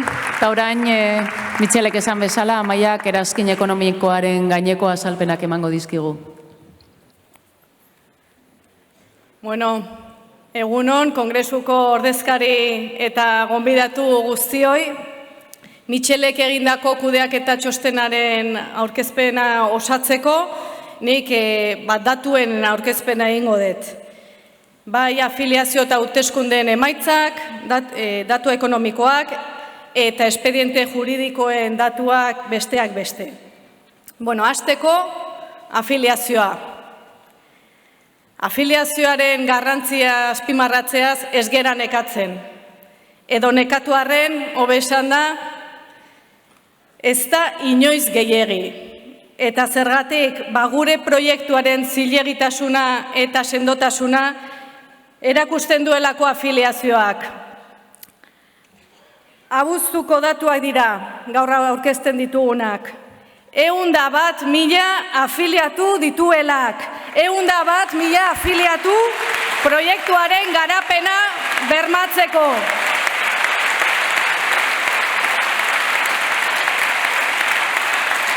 Eta 101.000 afiliatu hauek gabe ezingo genuke ezertaz hitz egin. 101.000 afiliatu hauek dira guztiaren abiapuntua. Horrazten da lan baldintzak hobetzeko aukera, horrazten da eraldatzeko aukera edo gaitasuna. Eta ondo dakigu hori. Horregatik gure lanaren ardatz nagusienetakoa da afiliazioa.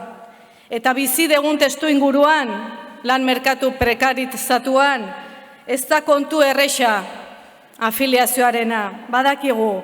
Eta hala ere, azken kongresutik ona, 2007ko martxotik ona, elak bere afiliazioa haunditu du, oso berri ona, eta batez ere alegin haundi baten emaitza. Hemen zaudetenon eta falta diren militante askoren alegin haundia. Beraz, ia 2.000 pertsona gehiago ditugu afiliatuta. Bisita, konsulta eta borroka askoren emaitza da hau. Eta hala ere, esan behar dugu, pandemia arte goraka jun bagara ere, 2020ko martxoan 101.600 afiliatu genituen, baina orduztik ona badatuak jetxi dira, edo afiliazioa jetxi da. Sektore batzuetan enplegu suntsipena dela, edo enplegu duinaren desagerpenak, badu bere eragina afiliazioan noski. Horrek ez du kentzen esparru askotan eta prekario eta zailetan ere, ekintza sindikalerako aukera asko daudela. Eta gu gero eta langile gehiago gure erabatu behar ditugu. Gero eta gehiago indar gehiago izateko. Eta afiliazio emaitza emakume eta gizonezkoetan banatzen badegu, orduan beste datu bat azpimarratu behar dugu. Afiliazioaren 46% emakumeak dira. Gure sindikatuaren afiliazioa langileen artean dagoen bataz bestekotik oso gertu dago.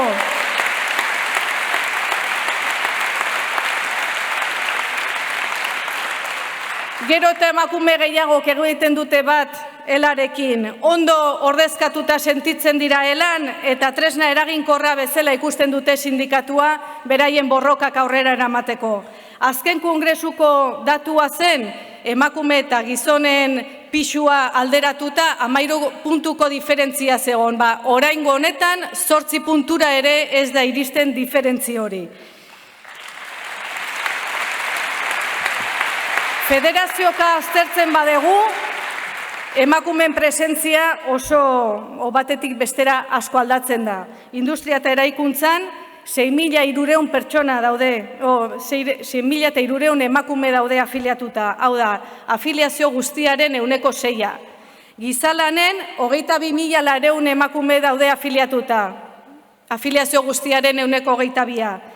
Eta zerbitzuak federazioan 17.800 emakume daude. Beraz, bi federaziotan emakume gehiago gizonezkoak baino. Gizalanen, bi eren eta zerbitzuak federazioan 160 baino gehiago dira emakumeak. Eta afiliazioa eskualdeka aztertzen badegu, aurreko kongresuan baino afiliatu gehiago ditugu 5 eskualdetan. Eta berdintxu jarraitzen dugu, edo berdintxu gaude 3 eskualdetan. Hemen ere, enpleguaren suntsipenak ondorio desberdinak izan ditu tokian toki. Eta afiliazioaren pisua ez da gehiegi aldatu, eskualdeka ikusita, baina izandako bilakaera honen emaitza da, Nafarroa, Gasteiz eta Bilbo eta Donostia eskualdeek daukatela orain pisu gehiago, afiliazio pisu gehiago. Lehen afiliazioaren garrantzia aipatu dut, eta orain afiliazio datuak ematearen garrantziaz ere hitz egin nahi dut. Gure jendeari, langileei, gizarteari ere, sindikatuak egiten duenari buruzko informazioa eta datuak ematea beharrezkoa da. Zer proposatzen duenelak? juridikoki borrokatzen deguna, negoziazio kolektiboaren bidez lortzen deguna zintzoki kontatzea beharrezkoa da. Eta datuak, afiliazio datuak ematea ere balio handia du. Afiliazioak hasteko zilegitasuna ematen digu. Afiliatuek emandako atxikipena adierazten duelako. Eta horregatik, gizartearen aurrean, beste eragileen aurrean edo instituzioen aurrean, daukagun afiliazioari zortzaion errespetua aldarrikatzen dugu baita. Horregatik, gure afiliazio datuak beste norbaitek egiaztatzea garrantzitsua da. Eta horretarako urriaren 18an, kazetariekin egin genuen egiaztatze ariketa bat. Duela 30 urte izan zen lehenengo aldiz egindakoa, eta orain gontan 5. izan da. Honen ondorioz, elak datuak ematen dituenean, sinesgarritasuna dauka. Naiz eta informazio saturazio batean bizigean, edo naiz eta datu faltsuen eta propaganda hutsera hain ohituta dagoen gizartea, elak sinesgarritasuna dauka. Eta maite ez gaituztenon artean ere, badaukagu sinesgarritasuna.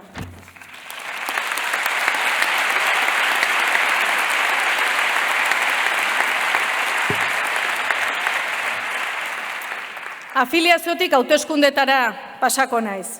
Bigarren atal honetan, hasteko azpimarratu behar deguna da, kontrabotereko sindikalgintza dela herri honetan lehena. Hego Euskal Herrian, 36% ordezkaritza pasata dauka elak. Horrek esan nahi du, horrelako ordezkaritza maila altuan egon arren, azken kongresutik ona igo indala ela ordezkaritzan. Badakit 10 bat baino ez dela. Baina jakin badakigu enpresaz enpresa eta botoz boto nolako lana dagoen zenbaki hauen atzetik. Liberatu eta ordezkarien nolako konpromezua jartzen dizkiguten zailtasunak gainditu eta olako emaitzak ateatzeko. Gero batzuei entzun behar, Michelek esan duen bezala, gure aldarrikapenak egiteko hauteskundetara aurkeztu behar degula. Hauteskundetara aurkezten gea eta gainera emaitzak atera oso ona gainea.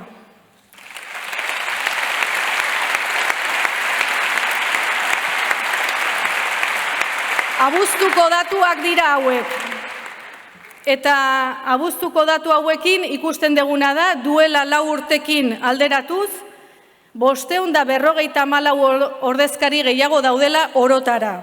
Eta hoietatik 227 elakoak. Beraz, elak 8.667 ordezkari ditu guztira. Bigarren sindikatua bikoizten dugu iaia. Eta horrek ere zilegitasuna handia ematen digu. Langileen atxikipenak ematen duen zilegitasuna alegia. Federazioka banatuta, 3 kasuetan, 3 federaziotan, lehenengo sindikatua gara. Eta ordezkaritza maila honek ematen digu negoziazio kolektiborako aukera eta ardura. Baita, hitzarmen onak ateratzeko aukera, eta jende antolatu eta borraukatzeko ardura. Eta duela 4 urtekin konparatuz, 3 federaziotan ditugu ordezkari gehiago. Industria eta eraikuntzan 100 ordezkari gehiago, gizalanen 56 ordezkari gehiago, eta zerbitzuak federazioan 75 ordezkari gehiago. Eta emakumeen datuei erreparatuz, 200 baino gehiagoko diferentzia dugu 2017ko datuekin alderatuz. Gaur, 3.440 emakumek ordezkatzen dute ela enpresetan eta sektoretan. Pozik gaude gorakada honekin. Baina hemen esan behar da, oraindik bidea luzea dala, edo bidea gelditzen zaigula. Zeren emakume ordezkariak elan, ordezkari guztien 140 dira. Eta honetan aurrera egitea funtsezkoa da, emakumen eskubideak eta interesak berdintasunez defendatu nahi baldin baditugu. 2 federaziotan emakume ordezkariak gehiago badira ere, gure afiliazio maila edo lan merkatuak dauden emakume langile kopurua kontuan hartuta, 40% hori azpitik dago. Beraz, bidea egiteko. Eta hirugarren atala, adierazle ekonomikoak. Lehenik eta behin, kontutan hartu behar da, aurkezten diren datu hauek 4 urtetakoak diala. 2017, 2018, 2019 eta 2020 urtekoak.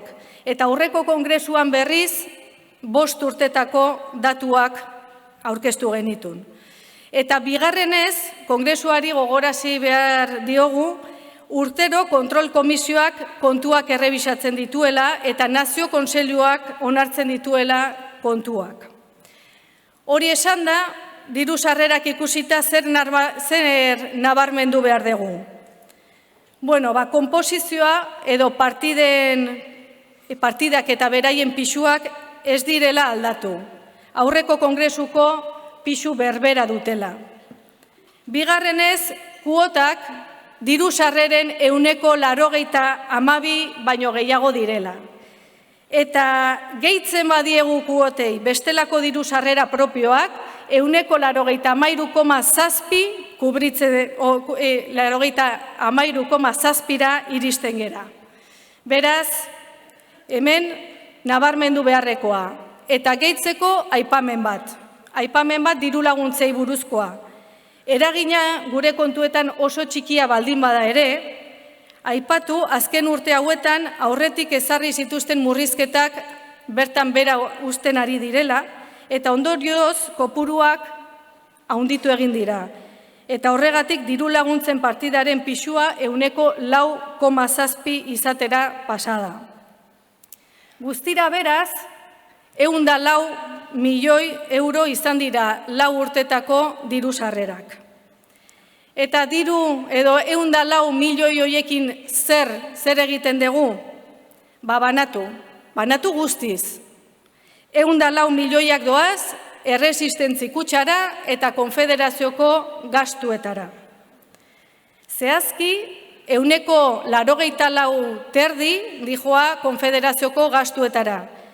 Eta 15% dijoa erresistentzia kutxara greba indemnizazioei aurre egiteko. Konfederazioko gastuetan, liberatuen egiturak 75% baino gehiago suposatzen du.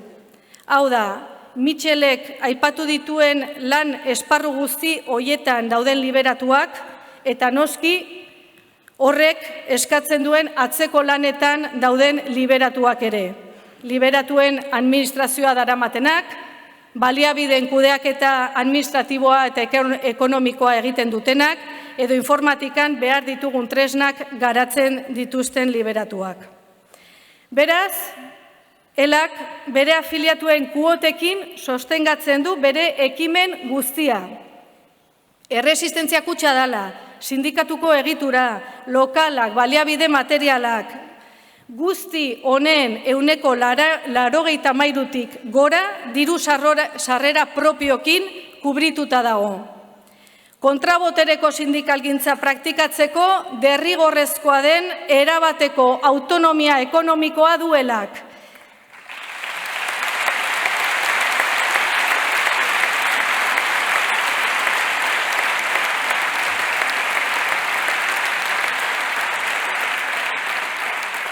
Eta honekin batera beste funtsezko datu bat dago.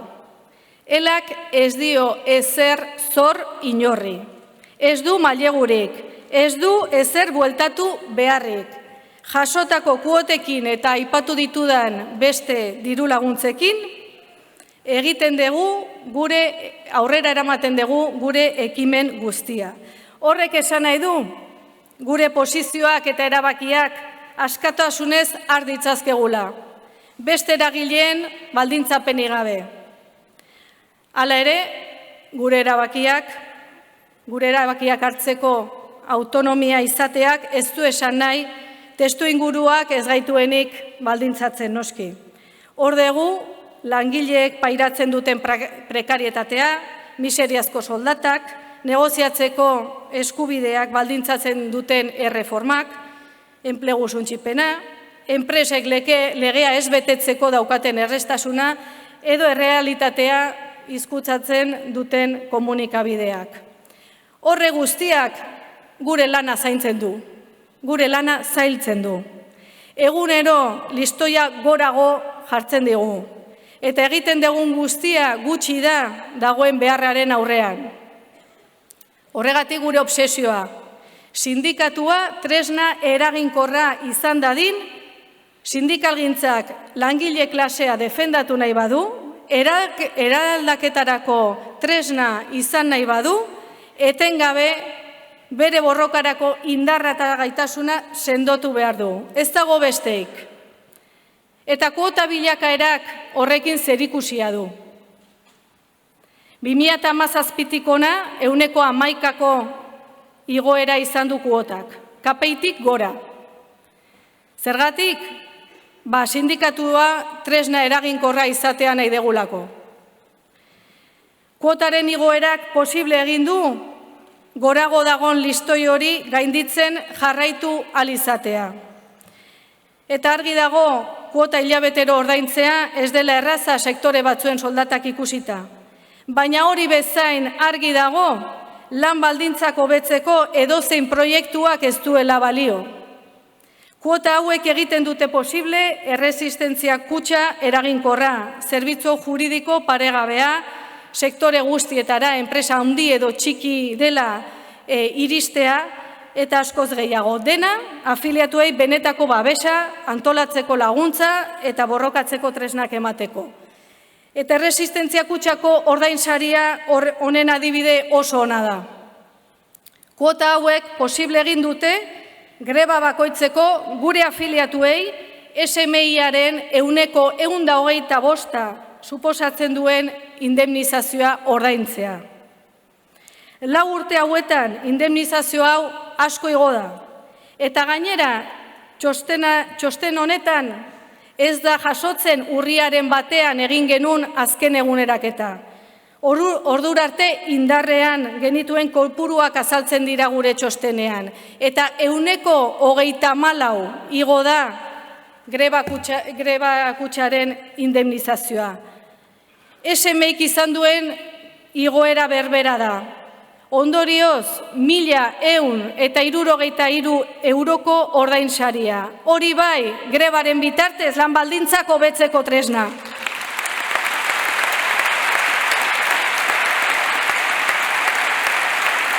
Eta elako kuota ordaintzen degunean, afiliatu guztiok elkartasun kutxa hori betetzen dugu, borrokara doazenen zerbitzura, grebaren bidez eskuratutako lorpenen zerbitzura, eta bide batez noski, beraien borrokak guztiontzat eraikitzen duen botere sindikalaren zerbitzura.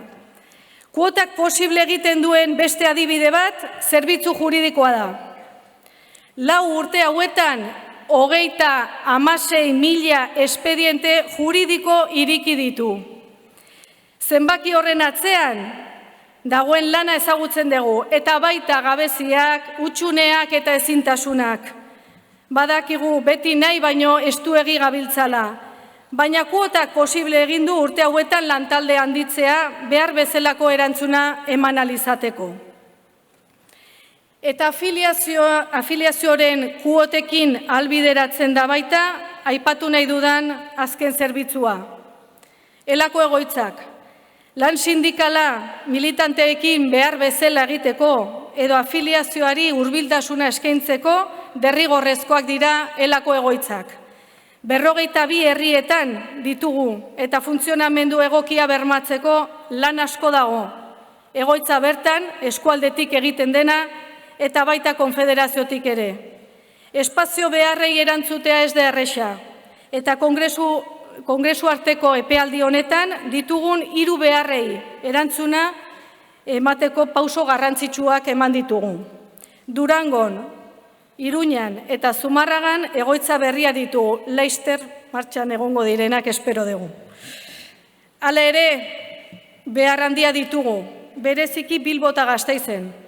Non alokairu bidez irten bide bat daukagun, baina ez da nahikoa, eta horretan lan egiten jarraitu behar dugu. Bukatzeko, Ezin utzi aipatu gabe bizitako pandemiak eskatu digun egokitzeko alegina. Lan egiten jarraitzeko eta gure jendearen gandik hurbiltasuna mantentzeko modu eta tresna berriak garatu ditugu. Eta bereziki informatika, administrazioa, komunikazioa eta fundazioak izan duten papera funtsezkoa izan da. Inungo etenik gabe sindikatuan martxan jarraizezan. Eta bestalde, gainontzeko liberatu eta ordezkari guztion erantzuna eta saiakera beste modu batean lan egiteko paregabea izan da. Agerian geratu da, beste behin ere, proiektu honen atzean dauden pertsonen konpromezua eta kemena. Honekin bukatzen dut, diru sarrerek ahalbidetzen duten eta egindako kudeaketa ekonomikoaren aurkezpena. Eskerrik asko.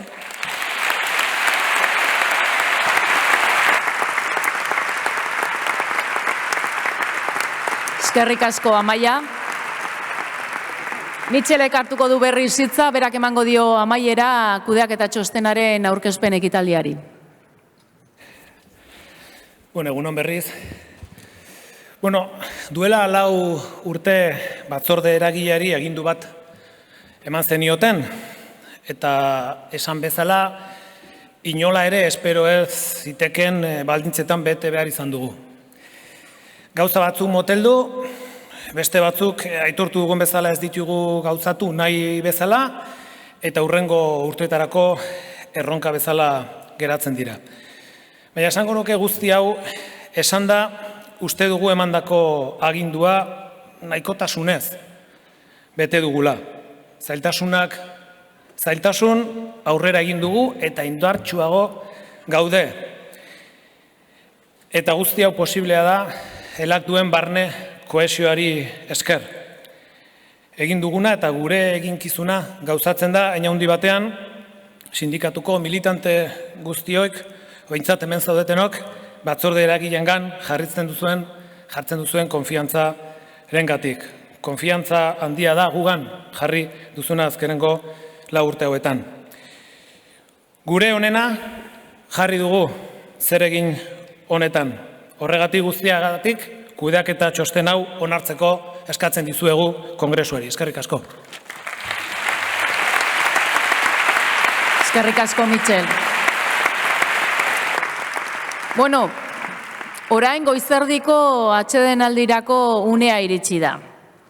Hasieran esan dugun bezala, lekuaren baldintzak kontuan izanik, kafe hartzeko dugun denbora bete ahal izateko beharrezkoa izango da antolakuntzan dabiltzan horiei kasu egitea. Ordu erdi inguruko atsedenaldia izango dugu, beraz, eskatzen dizuet bueltatzeko 11 eta 50ean, 12 10 gutxitan, eserita. Eskerrik asko.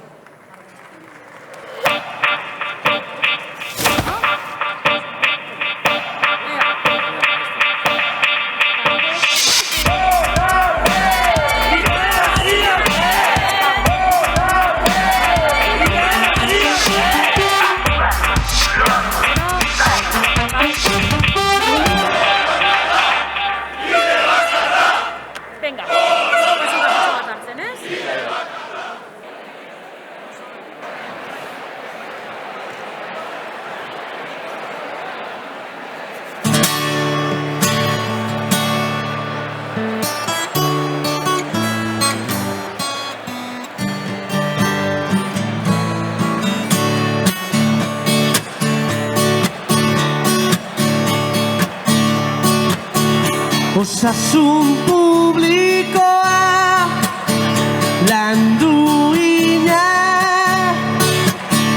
zerbitzuak heziketa unibertsala. Osasun publikoa landuina, zerbitzuak heziketa unibertsala. Burgues handi bat baino gehiago da nahiko neoliberal. Moztu nahi digute idea eta idea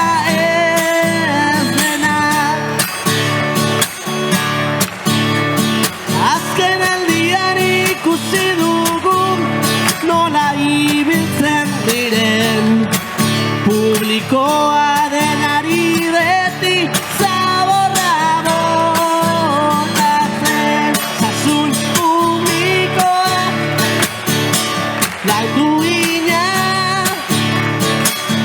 eta heziketa unibertsala osasun publikoa lan duina eta heziketa unibertsala baita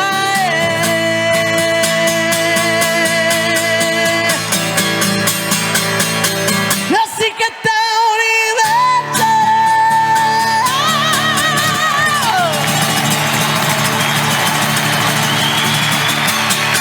gazte bat urrean aurkitu dugu lore gorriz beteriko alkoa urdinen atzetik iesi dator euskal gazteriaren oiua zonak besoak elkar burutza egin da bultza deno batera bidean anaia erotzen bazai lepoan hartuta segir aurrera bailala, ánimo! Lepoan hartuta segir aurrera lepoan hartuta segir aurrera lepoan hartuta segir aurrera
Eskerrik asko Andoni Ollokiegirei martxa ederrean jarri gaitzu.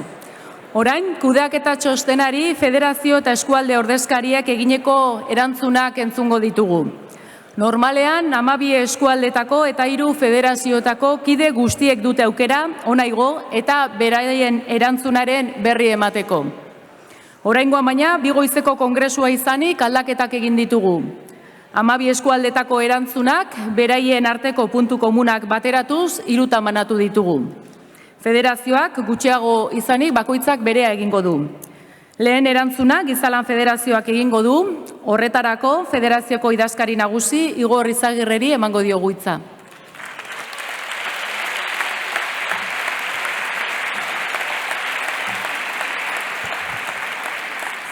Eta orain nizer esango du, jarri duen martxa eta gero.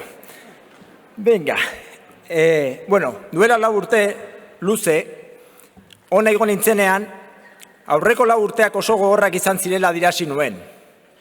Orduan, inork ezin zuela imaginatu urrengo 4 urteetan biziko genuena zan. Eta hemendik hasi nahi dut, baina horren aurretik, gure federazioko militante handia izan zena eta gaur, tamalez, gure artean ez dagoena gogoratu nahi dut. Javi Naveda, Javi, zauden lekuan zaudela, beti egongo zara gure bihotzetan. Ondotik, gure jende guztia zoriondu nahi dut, eta batez ere gure federazioko jendea. 4 urte hauetan, pandemiaren uneri latzenetan ere, erakutsi duzuen duintasunarengatik. Oraindik oso presente dut, nola gure jendeak saborboltza jantzita, lan zentroetako lehioetatik baliabide eta pertsonal gehiago eskatzen zuen, lankideen eta gizarte osoaren osasuna bermatzeko. Egiten ari garen guztiak balio handia du. Baina hemen, idei bat izan behar dugu argi. Gobernatzen gaituztenen zerbitzu publikoekin negozio egiteko apustuak ondorio latzak izan ditu eta gaur egun ere baditu gure herriarentzat, gure jendearentzat, maite ditugun guztiontzat. Eta zoritxarrez, esan behar dugu, propagandatik haratago, gobernatzen gaituztenek apustu hori berretsi dutela. Bestela, ezin da ulertu gaur, gure herriko sektore publikoan 120.000 langile azpikontratatua egotea. Horietatik, milaka eta milaka soldata arrakala pairatzen duten emakumeak.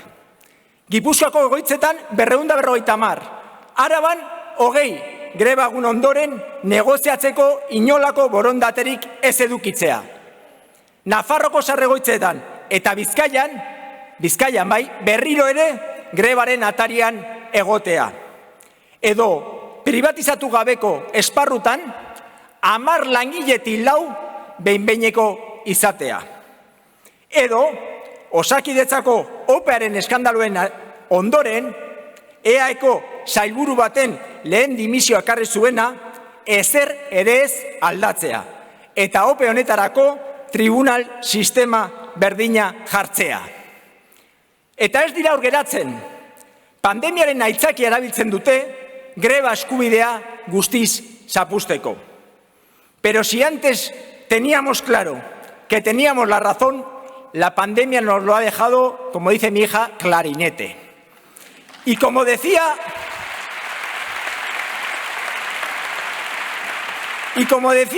Eduardo Galeano, la indignación y la lucha debe ser siempre la respuesta a la injusticia y a la indignidad. Y ante un sistema que es a todas luces indigna e injusta, por supuesto que nuestro objetivo, señor Olano, Urtaran and Company, debe ser luchar para cambiarlo.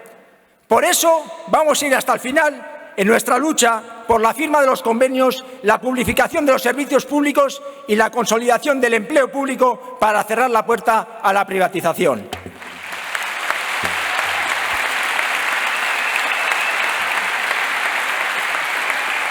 Kudeaketa txostenarekin sartuz, gure herrian politika neoliberalak nagusitzen diren eta esker politikoak eskerretik jarduten ez duen testuinguru batean gaude.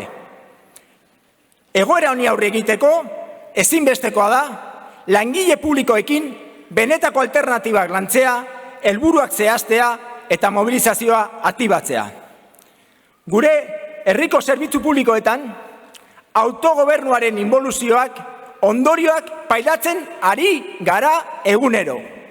Eta egoera horren konplize dira, subiranistak diren, la dioten alderdi eta gobernuak. Aurrekontuak babesteak edo eskumenen inbasioa modu sistematikoan onartzeak, gaur gure sektore publikoan enplegu beharrak eta lan baldintzak Madrilek erabakitzea suposatzen du. Horrek egunero ikusten dugun bezala, jendearen lan eta bizi baldintzetan ondorio larriak dakar. Inboluzio eta autogobernuaren pultsu falta honek euskararengan ere eragin zuzena du. Egun batean, zerbitzu publikoak hemen indartu eta erabaki behar direla esatea, eta hurrengo egunean, hemengo zerbitzu publikoak kaltetzen dituzten erabaki babesa ematea ez da subiranista izatea. Honen inguruan pedagogia egitea ezinbestekoa daukagu. Arloei dagokionez, gure federazioa eta esparru desberdinen arteko koordinazioa eta elkarlanak daukan potentzialidadea garatu behar dugu. Gizarte ekintzaren kasuan, potentzialidade hori nabarmena da. Murrizketek eta prekariedade elementuak lotura zuzena bai dute zerbitzu publikoaren kalitatearekin. Zerbitzu juridikoaren kasuan, pandemiak oraindik eta ageriago utzi du potentzialidade hori. Eta gaur goizean esan den bezala, gure agintariek funtsesko langileen osasuna bermatzeko neurriak hartu badituzte, hein handi batean egindako lan horren emaitzagatik izan da. Txapo egin duzuten lanagatik. Hau esan da, gure federazioaren behar espezifikoetara egokitzeko bidea egiten jarraitu behar dugu. Zerbitzu publikoen lana, pandemian bereziki, izugarrizko garrantzia izan duen lan osasuneko gabineteak osatu du. Eta hemen asko aurreratu dugu soziosanitario esparruan. beste sektoretan eta pandemiatik haratago bide horretan ezinbestean sakondu behar dugu. Genero arloa, sektore gehienak, feminizatua eta prekarizatua dauden federazio hontan, funtsezkoa da elkarlana eta dugun erronkari beste dimentsio bat ematea. Azterketa bulegoa, Mitxelek esaten zuen bezala, gure txostenak erreferente izanik, zerbitzu publikoen merkantilizazioa, kolaborazio publiko-pribatuaren falazia eta sistemaren aldaketan laguntzeko ezinbesteko tresna izan behar dugu. Adibidez, sarregoitzetan, osasungintzan edo hezkuntzan dauden ratioak aztertuz eta konparatuz, enpresen pribatuen irabaziak azaleratuz eta las puertas giratorias horren atzean daudenare landuz. Komunikazio eta prestakuntza arloei dagokienez, pandemian zehar, militantziarekiko komunikazioa eta prestakuntzari eusteko egindako alegina azpimarratu nahi dugu. Ez ditugu ahaztu nahi gainontzeko beste lankideak, administrazio eta informatika arlokoak, adibidez. Haien lanik ezean ezin izango genuelako gure egin. Eskerrik asko benetan guztioi. Antolaketa lana eta erronka estrategikoak, baina federazionek erronka estrategiko bat badu, gure herriko zerbitzu publikoetako milaka eta milaka langilek pairatzen duten prekaritatea aurre egitea da. Baina hau, eslogan hutsean ez gera ez dadin, antolakuntzan, planifikazioan eta prestakuntzan urratsak ematea ezinbestekoa da. Hau izan behar da gure lehentasuna.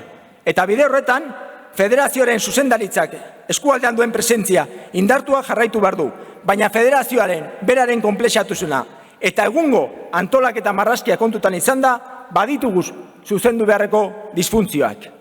Lan zetuetar, indarko relazioa, langilek enpoderatu eta referentzialtasuna irabasteko gauza izan behar gara. Erronka honetarako, jenderik onena dugu, baita sindikatu onena ere.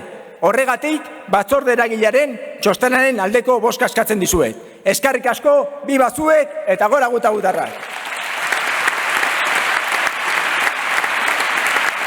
Eskerrik asko, Igor.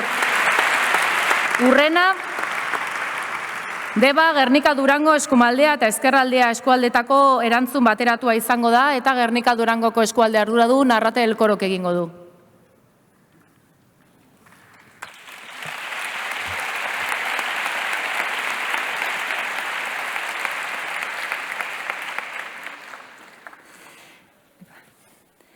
Agur bero bat, Deba, Gernika Durango, Ezkerraldea Kadagua eta Eskumaldeako kongresukide guztioi, eta gainerakoei noski. Ester baino lehen, eskerrak emona edotzi hau, zaintzaren eremuan heriotzari aurrez aurre begiratu dotzien eunaka langileri. Ikaragarria izenda erakutsitako eskuzabaltasuna, injerra eta ausardia. Aipatu nahi doguz be gure eskualdietako ekipoak. Gazte jende asko inkorporatu dugu urteotan eta enpresak eta afiliatuak ondo atenditzeko gai izen gara momentu latzenetan. Eskerrik asko.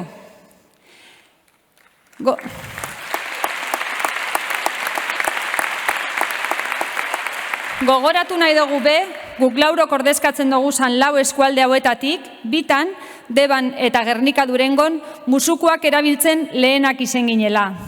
Konfinamendu hasi baino hilebete bat lehenau, otsaiaren 6an, Zaldibarreko zabortegize maldan bera etorri zelako. 2 langile hiltzien eta hoietatik baten gorpua Zaiako Joakin Beltranena etzen agertu.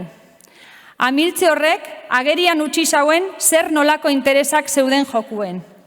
Lehentasuna A8 berehala irekitzea izen zan, herritarrei informazioa eskutatzen zitzaigularik. Nola da posible Ermua edo Eibarko hirigunetik hain gertu horrelako bomba kutsakor bat egotie? Zeinek utzi zien hori egiten? Zeren truke? Galdera gogorrati hauek, baina ezin dugu ahaztu Zaldibarren gertatutakoa. Ez dugu ahaztuko.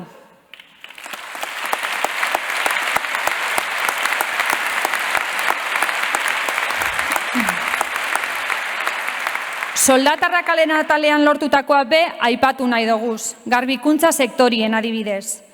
Lan gutxietxiak ikustarazteko borroka ugari bizi ezen doguz. Eskerrik asko zeuei eredu izetiagaitik. Era berien, ezin ahaztu Bizkaiko metalaren hitzarmen probintzialaren aldeko borroka. Babes handize jaso zauen Bizkaiko eskualdietan. Eta grebak eta mobilizazioek arrakasta handize izen zabien arren, gainerako sindikatuek grebari amaiera emotzien eta patronalarekin akordizue sinatu abien. Itxiera gogorrak ere tokauiakuz, gestanpekue bezala, eta operazio gogorrak, Euskaltelekue adibidez, diru publikoz poltsiko pribatuak betetzeko operazio lotxagarrizek. Joerak eskagarri ikusten dugu gure hainbat eskualdietan. Iruditzen jaku, desindustrializaziotik merkataritzaren errekonbertziora ari garela mugitzen. Betidanik ezagutu duguzan, enpresa industrial egonkor eta handisek desagertu eta haren lekuan komertzio guneak zabaltzen ari die. Garai bateko lanpostu finko eta nahiko duinak prekarietateagaitik ordezkatu die gutxinaka. Sektore feminizatua die gehienak, komertzio handiari lotutakoak, eta askok estatuko hitzarmena dutenak. Kudeaketa txostenari begire, ezain nahi dugu gure ustetan elak erreferentzialtasuna irabazi dauela urte hauetan. Mobilizaziorako eta interpelaziorako gaitasunak handitu dugu zelarik. Negoziazio kolektiboari begira, balixo handiz emon behar dotzau Zapatero eta Rajoyren erreformei erantzuteko bilatu doguzan formulei. Eta ozen esan aldogu be, Euskal Herri zen jendea kaleratzie zai hau edala. Madrilgo despatxuek, Arantza Tapiak eta Konfebaskoeko lagunek ondo dakizie moruen.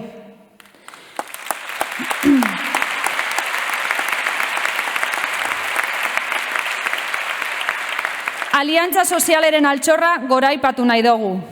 Errealitatie da, eremu horretan argilunek dekoguzela, baina estrategikoa dela iruditzen jaku. Horrekin lotuta, egokia izenda ekintza sozialeko taldearen sorrera. Maila politikoen, uste dugu, konfederaziotik asmatu dugula be, esker politikoaren noraeza zalatzen. Noraeza horrek, langile jende asko politikarekiko mesfidati bihurtzen ari da fasismoari ateak irekiz. Martxoaren 8ko greba be ezin utzi aipatu gabe. Feminismoaren uholdeak eraman gintuen lehen aldiz horrelako greba bat deitzera, baina barrura begire lan garrantzitsue eta ekarpen handiz engendule uste dugu. Tarte hau, aprobetsatu nahiko geunke be, zerbitzu juridikoen lana goraipatzeko. Lan bikaina eitiaz gain, alorreko kidiek geroz eta parte hartze handizaue daukie gure eskualde organuetan. Formakuntzari dagokizonez, harrera planaren garapena aurrera pauso garrantzitsua dela uste dugu, eta Bidelagun Fundazioaren sorrera be oso berri ona izendelakoan gaude. Baina hobetu beharrekoa be aipatu behar doguz. Uste dut, danok konpartitzen dugula planifikazioen eta genero alorrien eskarela llegau nahi gendun puntora. Ambiziozuek izen gara, baina asko dakoago eraindik eiteko. Zentzu horretan, ondo iruditzen jaku, Kongreso honetako ponentzian bi gai horiek berriz ere ikarri izena. Pandemia garai honetan aurrera egin ala, berrikuntzak egin izen behar doguz, teknologia berriei eta online arretari lotute. Alor honetan, oraindik be, badekoguz margen handizeko betzeko. Eta erronka bezala beste aipamen bat, gertutasune. Erantzun azkarrak emoteko biherra edota alor komunikatiboan eskatzen dan berehalako eskakizunek ezin gaitu eraman jendearen gaitik urruntzera. Urte luzietan, bereziki onak izen gara gertutasunien eta horrela izaten jarraitu behar dugu. Hurbiltasuna eta empatia behar dugu sindikatuaren maila guztietan. Militantzean aurrera pausuek emor behar duguz.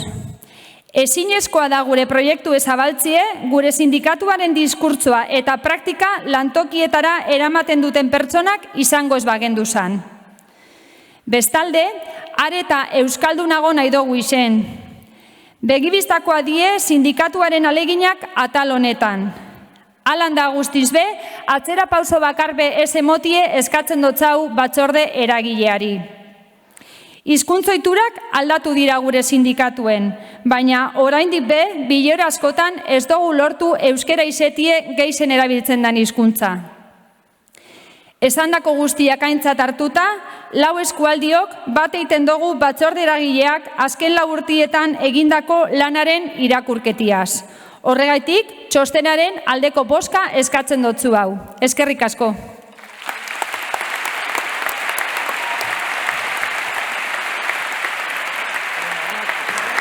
Eskerrik asko Arraten. Jarraian, Industria eta Eraikuntzako idazkari nagusi Unai Martinezek hartuko du hitza.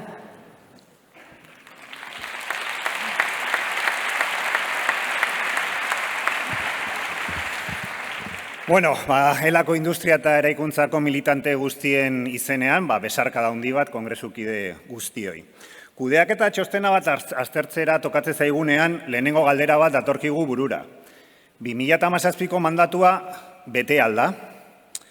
Sindikatuaren norabidea ez da aldatu, eta finkatutako erronkei aurre egin diegula ondorioztatzen dugu. Beraz, erantzuna ematen diogu galderari, eta bai, da erantzuna. Elako militanteak, gure sindikatuaren soberania politikoa eta ekonomikoa zarro gaude, lehen ikusi dugu hori. Batzorde exekutiboaren eginkizun garrantzitsuenean artean dago hori, gaitasun hori bermatzea. Buru jabe gara gure erabakiak hartzeko. Gure arrakastak eta erabaki okerrak guk kanpoko presiorik gabe hartzen ditugu. Eta hori benetan garrantzitsua da. 2020ko urtarrilaren 30ean greba orokorrera deitu gendun Hego Euskal Herrian. Milaka lagunek lan zentroak utzi genituen eta kaleak bete. Lelo batekin, bizitza erdigunean jartzea. Botere ekonomikoek, agintari politikoek, guk esaten genduna, ez zuela ez hankaik ez buruik esate ziguten. Hilabete eta erdi eskasean, etxean geunden denok. Isolaturik, elkar zaintza kolektibo ikaragarri batean. Bueno, egi esateko denak ez geunden etxean. Langile klaseak sostengatu zuen orduan gizartea. Bizitza arriskuan ere jarri zuten. Bizitza erdigunean jarri zuten langile pilo batek. Azpimarratu nahi dugu, ze koherentzia dun urtarrilaren 30ean esaten genduna eta hortik hilabete erdira gertatu zana. Sindikatuak ikaragarrizko erantzuna eman zuen momentu horretan. Militantzia kolektiboko ikaragarrizko ariketa bat izan da pandemia. Guk ez dugu pauso bat atzera eman. Guk aurrera egin dugu, indartsu. Oraindik gainditu ez dugun pandemiak gizartearen ikuspegi kontrajarria jarri ditu mai gainean. Behintzat ikusi nahi duenak hori oso argi ikusten du. Alde batetik, kapitalarena. Individualismoa, edozein ekintza ekonomikoari etekin ekonomikoa atea nahi diona, pertsona kontsumitzaile hutsa bezala ikusten duena, eta beste aldetik, transformazio nahi dugun indarrak, ela bezala. Pentsamendu kolektiboan oinarrituta, inor atzean ez ustearen apostua, empatia besteen tokian jartzeko eta bizitza erdigunean jartzen duena. Zein pozik gaude gure gutuekin. Industrian, patronalak prekarietatearen aldeko apostua egiten du. Gazteak, emakumeak, etorkinak, dibertsitate funtzionala duten pertsonak dira gehien sufritzen dutenak. Eraikuntzan berriz egoera negargarria da. Esplotazioa non nahi, eta askotan diru publikoarekin finantziatzen dugun tajoetan. Atera dezagun prekarietatea gure lan baldintzatik. Egoera hauei frente egiten dien delegatu guztiei gura aitortza, eta hemen pilo bat zaudete. Egoera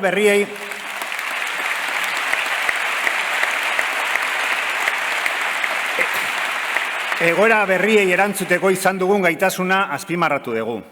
Azken urteotan, Iruñako eta Gasteizko gobernuen politika industriala propaganda hutsa direla salatu behar dugu. Pandemiaren aitzakiarekin sortu diren ere eta konkursoei erantzuteko taldea sortu da. Eta gauza bat azpimarratu nahi dugu, labur, baino ozen. Gaur, talde horren laguntzarekin, bere lanpostuetatik kaleratuak izan ez diren langile asko dauzkagu, eta hori oso pozgarria da, ederra benetan. Herri bizi bat nahi dugu, borrokalaria eta antolatua. Momentu honetan, prekarietatearen aurkako Europako grebarik luzeena Novaltiako langileak ditu protagonista. 2 urte eta 4 hilabete greba mugagabean.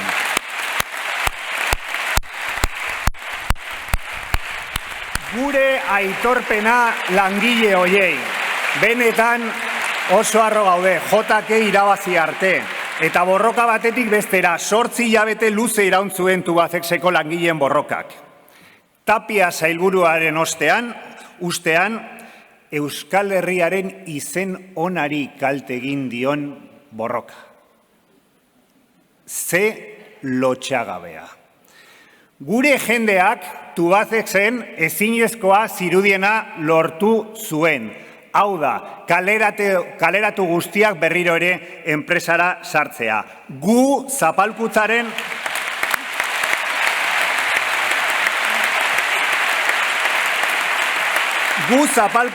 aurka altxatzen diren guztietaz gaude harro. Langile hoiek ematen diote izen ona Euskal Herriare. Gora langileon borroka. Indartuta gaude. Eta bide horretan, batzorde exekutiboaren txostenari baiezkoa eskatzen dugu. Erronka asko dauzkagu gure aurrean. 4 urte hauetan asko ikasi dugu. Egunero ikasten dugu, lanean hildakoen kopurua lotxagarria dela.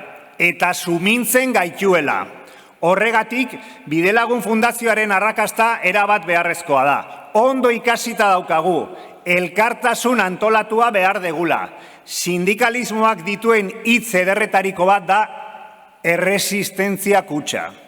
Ikasi dugu, monarka lapurrak idatzen dituen subditoen herrien aurrean, guk hiritarren Euskal Herria independiente eta internazionalista bat eraiki nahi degula. Ikasi dugu, maite dena zaindu behar dela. Horregatik, gure sindikatuko zuzendaritzan ematen diren erreleoak modu naturalean eta arazorai gabe gertatzeak posten gaitu. Egunero ikasten dugu, feminismoaren baloreak barneratzeak ere hobetzen gaituela, matxismo hegemoniko inposatzaile eta basatiaren aurrean. Nola ez dugu ikasiko? Lurra, gure etxea zaindu behar dela, bai ala bai, bestela ez delako etorkizunik izango. Zenbat ari gara ikasten, zenbat, iparraldean bizita aldako kideak egiten dutenarekin. Beti daude alternatiba garatzen, mobilizazioak eta proposamenak. Biba zuek, mundialak zarete. Elako kideak, eutxi goiari, eta azkeneko aipamen bat, Kadizeko metaleko langileei. Eman egurre, eutxi, peninsularen beste aldetik, porque gu, internazionalista gera, gora munduko langileria! Gora Euskal Herria askatuta!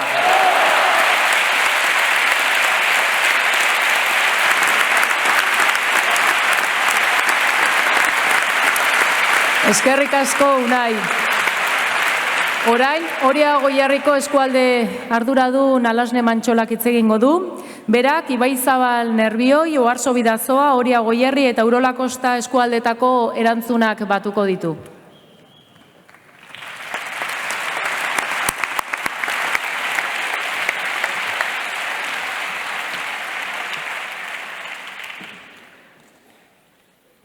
Egunon guztioi. Gure interbentzioan gogoan izan nahi ditugu pandemia honen ondorioz utzi gaituzten afiliatu eta militanteak. Guri eskerrik onena ere, ELA enpresetan ordezkatzen duten ordezkariei. Pandemian, langileen osasuna bermatzeko egindako lanagatik. Bidasoa ibaia zeharkatzen hil direnak ere izan nahi ditugu gogoan. Europako politika kriminalaren biktimak eta zeharka bada ere Euskal Herria zatitu baten biktimak. Egunero datoz gurera bizitza hobe baten bila, bidai luzeak eginez, eta hau da jasotzen duten harrera.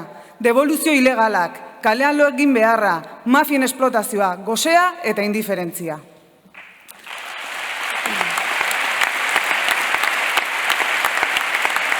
Gure eskualdetan, COVID-ak gogor jo zuen zarren egoitzetan. Gipuzkoako eskualdeetan langileak greban murgilduta zeudela eta argi izan zuten, lanera bueltatu behar zirela.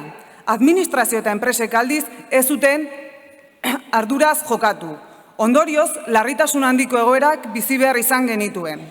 Urraketa bakoitza erantzuten saiatu ginen eta ezarritako presioen ondorioz etorri ziren neurriak. Enpresen etekinak pertsonen gainetik jarri ziren, protokoloak ez ziren betetzen, eta pandemia aitzakitzat hartuta negoziazio kolektiboa blokeatze saiatu ziren asko. Gure borroka gogorrak ditugu eskuartean. Vulkanizaoz Zuloagak 150 egun bete ditu greba mugagabean. Nobaltiak 800 egun daramatza greban. Erteak ere asko izan dira. Aipamen berezia merezi dute zestoako bainuetxeko langileek. Limbo juridiko batean gelditu zirelarik. Aipatzekoa ere Azpeitiako Korrugadosen auzia. Eusko Jaurlaritzaren txantaia salatu genuen, espektatiba faltsuekin jokoan zebilelako. Eta borroka eredugarri bat aipatu behar dugu. Tubacexen kaleratzen aurka egindako greba. Oso harro gaude grebalariek eta helak jokatutako paperaz.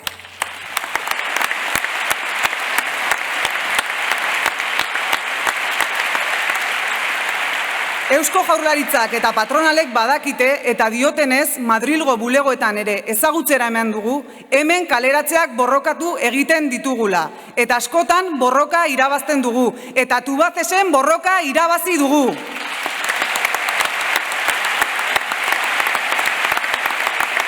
Kudeaketa txostenari erantzunez, esan nahi dugu, lan prekarioari aurre egiteko borroka ahalmena hobetu dugula. Pandemia baino lehen eta pandemia ostean, negoziazio kolektiboa suspertzeko gai izan gara.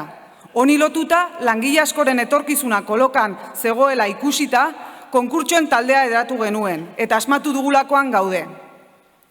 Pozik gaude, sindikatuak azken urteetan, sektore feministatuetan aurrera eramandako borrokaz. Diskriminazioaren aurka egindako borrokaz, baina oraindik asko dago egiteko. Emakumeen interesatik abiatutako edukiak lortze aldera. Oso positiboki baloratzen dugu, genero ekitateko arloak negoziazio kolektiboa garatu alizateko eman digun laguntza. Batik bat, genero planak negoziatzeko garaian. Pandemiaren garaian, langileen eskubideen alde egindako lan juridiko bikaina ere azpimarratu nahi dugu. Gesda enpresaren aurka irabazitakoa oso garrantzitsua izan zen. Gerora oso lagungarria izan zen, Tubacex edo ITP Aereo bezalako auzietan. Eta gogorekarri nahi ditugu, urtarrilak 30ko greba orokorra eta martxoaren 8ko mobilizazioak. Ekintza sozialeko taldea sortzeak espazio partekatu horiek hobeto lantzeko aukera eman baitigu. Hala ere, ezin dugu onartu lan istripu hilgarrien eta gaixotasun profesionalen egoera eta bilakaera.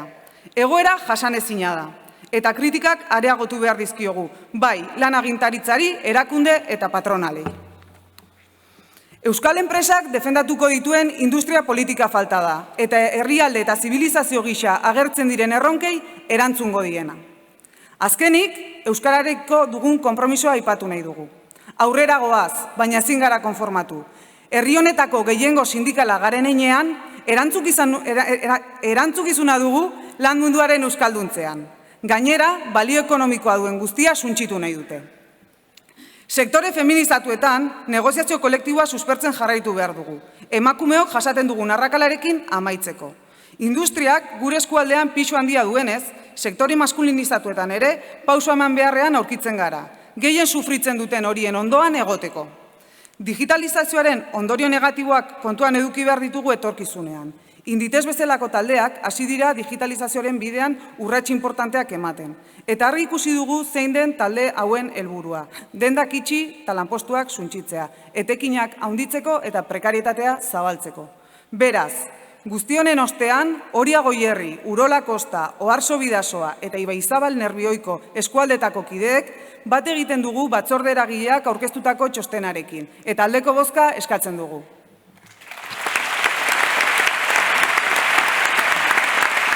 Eskerrik asko Alasne. Erantzunekin jarraituz, Nafarroako koordinatzaile Imanol Pascualek hartuko du hitza. Berak, Bilbo, Donosti, Nafarroa eta Gasteizen ordezkaritzan emango du erantzuna.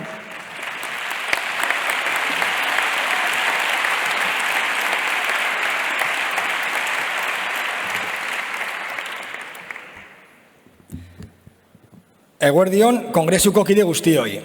Lehenik eta behin onartu behar dizuegu ohore bat dela gu laurontzat Gasteiz, Bilbo, Donostia eta Nafarroako militanteak ordezkatzea. Orain dela 110 urte sorturiko sindikatu honek Euskal Herriko langileentzat tresna egokia bilakatu dela uste dugu. Eta horrek neoliberalismoa indarren dagoen garai hauetan merito handia dauka. Egoera honetara iristeko ezinbestekoa izan da militante guztion talde lana. Eta horregatik gure eskerona adierazi nahi diegu sindikatuaren alde aurpegian baten duen jendeari. Baita bidean galdu ditugun senide, lagun eta militante guztioi. Aurreko kongresituikona balantzera egiterak orduan, logikoa den bezala pandemiak erabat baldintzatu du aurretik geneukan planifikazioa. COVID-aren gatik ezoiko egoera bizi izan dugun arren, azken 4 urteetan gure eskualdeak indartzeko urrats organizatiboak ematen saiatu gara, batez ere federazioetako zuzendaritza gerturatuz. Zentzu horretan, pozgarria da, bai hauteskunde sindikaletan eta baita afiliazioan 4 eskualdeak lortu ditugun emaitza positiboak. Baina lortutako emaitza zaratago, bereziki harro sentiarazten gaituena da, pandemiaren momenturik gogorrenetan gure jarduera sindikala mantentzeko gai izan ginela, osasuna lehenetsiz eta gure jendea behar zuen babesa eskainiz. Kudeak eta txostenari erantzunez, goraipatu nahi dugu kolektibo prekarioen lan baldintzak duintzeko eman ditugun aurrera pausuak, gatazka luze eta gogorrak direla medio. Hala ere, gaur egun ez gara iristen sektore prekario guztietara, eta ziurrenik era berriak frogatu beharko ditugu, arreta berezia eskainiz gazteek pairatzen duten egoerari. Garai hauetan argiago ikusi da zein sektore diren funtsezkoak, eta ikusi dugu sektore horietan emakumeak lan egiten dutela, baldintza prekarioetan gainera.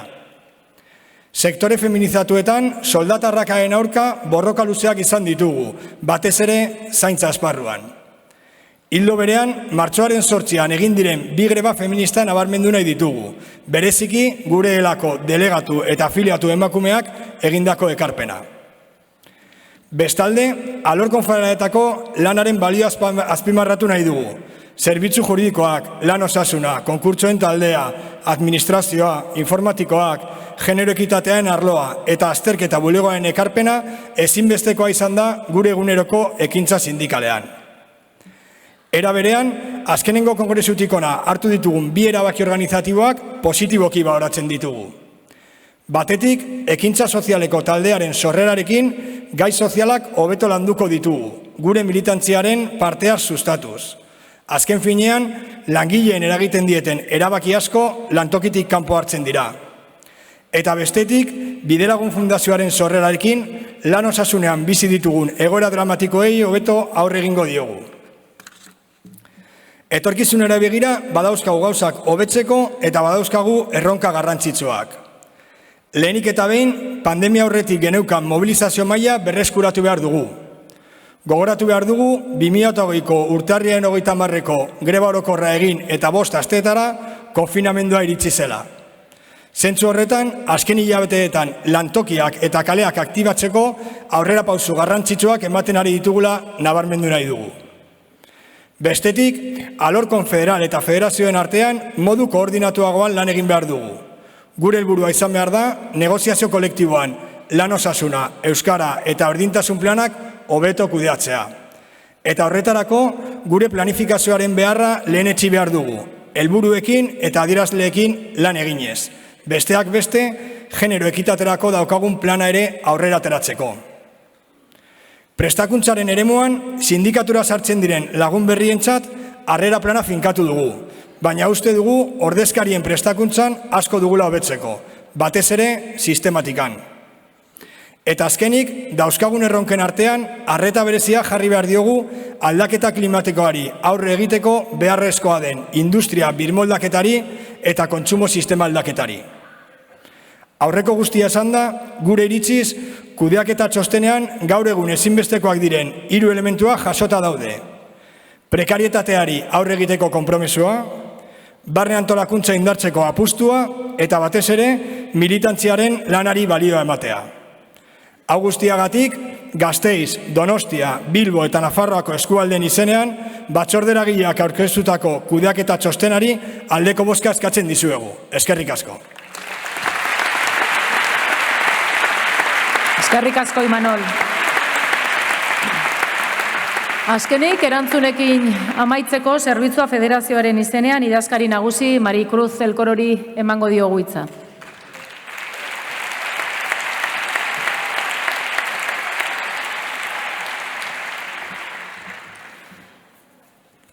Eguerdion, kongresista eta konbidatu guztiei. Sektore feminizato asko funtsezkoak izan dira bizi izan dugun pandemian. Osasun gintza, zaintza, elikagaien merkataritza eta garbikuntza eta beste batzuk ere garraioak, ambulantziak, segurtasun pribatua eta banketxeak. Jende asko segurtasun neurririk gabe lanera joan behar zen bere osasuna eta bere bizia jokoan jarriz. Gure sindikatua oso azkar egokitu zen egoera zail horri, langile horiei erantzun bat emateko eta konfinamentutik gure jendearengandik gertu egoteko. Eskerrak eman nahi dizkiegu lan osasuneko arloari, informatika sailari, zerbitzu juridikoei eta komunikazio departamentuari euren laguntza emateagatik. Eta baita ere gure militantei gure lehenengo lerroan egon zinetelako. Eta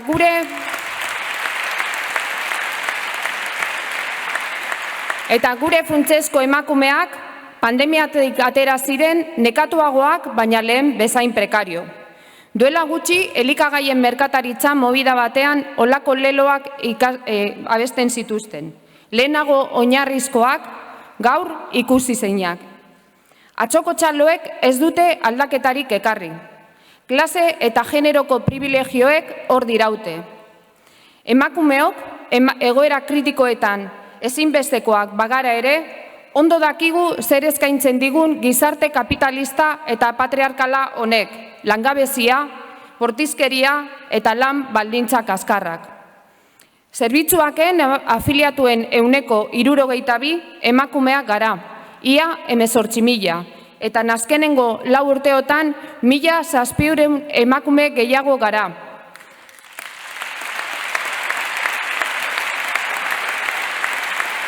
Gure militante taldeak ezinbesteko lana egiten ari dira gure ordezkaritza maila hobetzeko.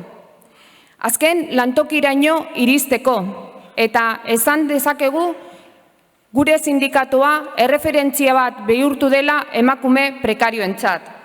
Azken urtetan zerbitzuaken baliabide gehiago ditugu. Pertsona asko sartu ditugu eta gehienak emakumeak eta oso gazteak. Gure ekintza sindikala oso dinamiko eta borrokalaria da. Gatazkak oso luzeak izaten ari dira eta esan beharra dago bidean asko sufritzen ari garela. Gatazka horien artean batzuk aipatuko ditut. Kolektibitateetako emakumeak urte asko daude mobilizazioak egiten negoziazio kolektiboaren estatalizazioaren aurka bere soldatak eta bere lan baldintzak defendatzeko.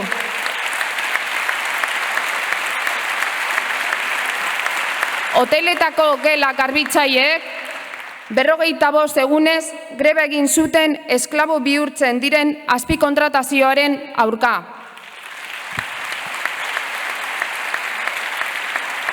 H&M-ko langileak 40 egunez eutsi zioten greban estatu mailan sinatutako ere baten kontra euren enplegua defendatzeko eta bere kontziliazio neurriak defendatzeko. Gipuzkoan komisaldegi eta epaitegietan 9 hilabete garbitzaileek greban egon ziren bretxa bat irekitzeko soldata arrakala deseusteko. Eta bere eredua beste batzuk jarraitu dute, Elorrion 5 hilabete greban, Ermun, Deustuko Unibertsitatean. Eta orain greba mugagabean daudenak, Gorlizen 104 egun greban. Bermion 71 greba egun. Eta Guggenheim Museoan gaur betetzen ditugu 166 greba egun.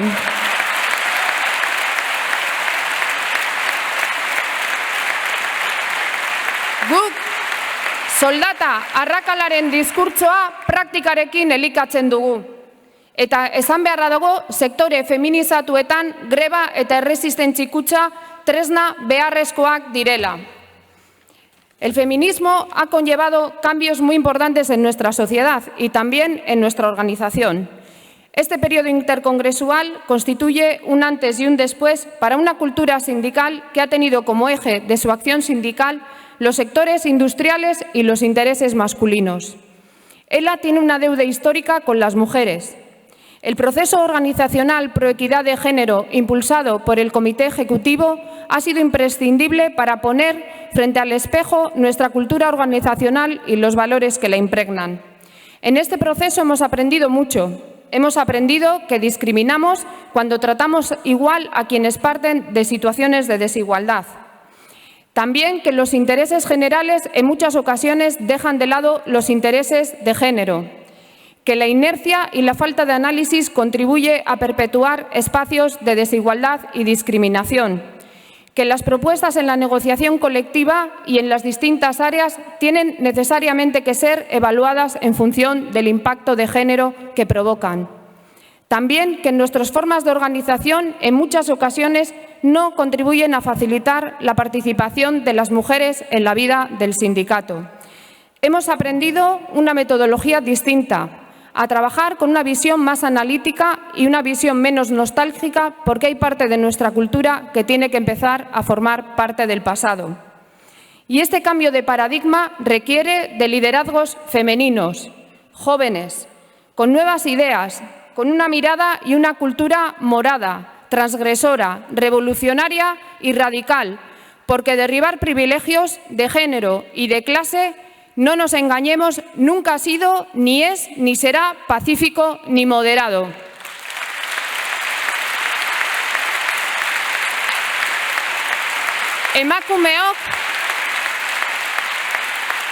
Emakumeok eskubide eta aukerak berdinak merezi eta nahi ditugu. Martin Luther Kingek amets bat izan zuen, eta bere amets horretan arrazekeria ez zegoen. Geuk ere amets asko izaten ditugu, eta gure ametsetan, ez justizian, ez hezkuntzan, edo lan harremanetan, genero diskriminazioak ez dauka lekurik. Diskriminazio horizontala, vertikala, kristalesko zabaia, sexu jazarpenak, genero arabera lerrotutako gaixotasun profesionalak ez daude. Feminizazioa eta prekaritatea ez dira sinonimoak. Eta gure amets horiek errealitate bihurtzeko, gure ekintza sindikalean prekarietate aurkako borroka ardatz nagusia izan behar da emakumeok pairatzen dugun prekarietate estrukturalarekin amaitzeko. Gurea da erantzunkizuna. Jakin badakigu non elikatzen dan eskuin muturra. Jendea, langile, prekario, zein pobre, gehienak, emakumeak, ez erortzeko euren atzaparretan gure alternatibak eraiki behar ditugu. Ezkerrak utzi duen espazioa guk okupatu behar dugu. Urteak daramatzagu proposamen politiko eta sozialak lantzen beste gizarte integratzaile bat iraikitzeko. Borroka desente daukagu gure aurrean, fiskalitatean, etxe bizitzan, ingurumenean, eta nola ez, gizarte eskubideetan ere, arrazismo, xenofobia eta matxismoarekin amaitzeko, eta horretarako militantzia soziala aktibatzeko apustu sendoa egin dugu. Eta nik Margaret Mead esaldi batekin amaituko dut. Berak horrela zioen: nunca dudes de que un grupo de personas pensantes y comprometidas puedan cambiar el mundo. De hecho, son las únicas que lo han logrado. Eta guk baditugu osagai guzti horiek, ideologia, militantzia, konpromesua eta borondate eraldatzailea. Eta gure tresnak ere mobilizazioa, borroka eta greba. Horregatik,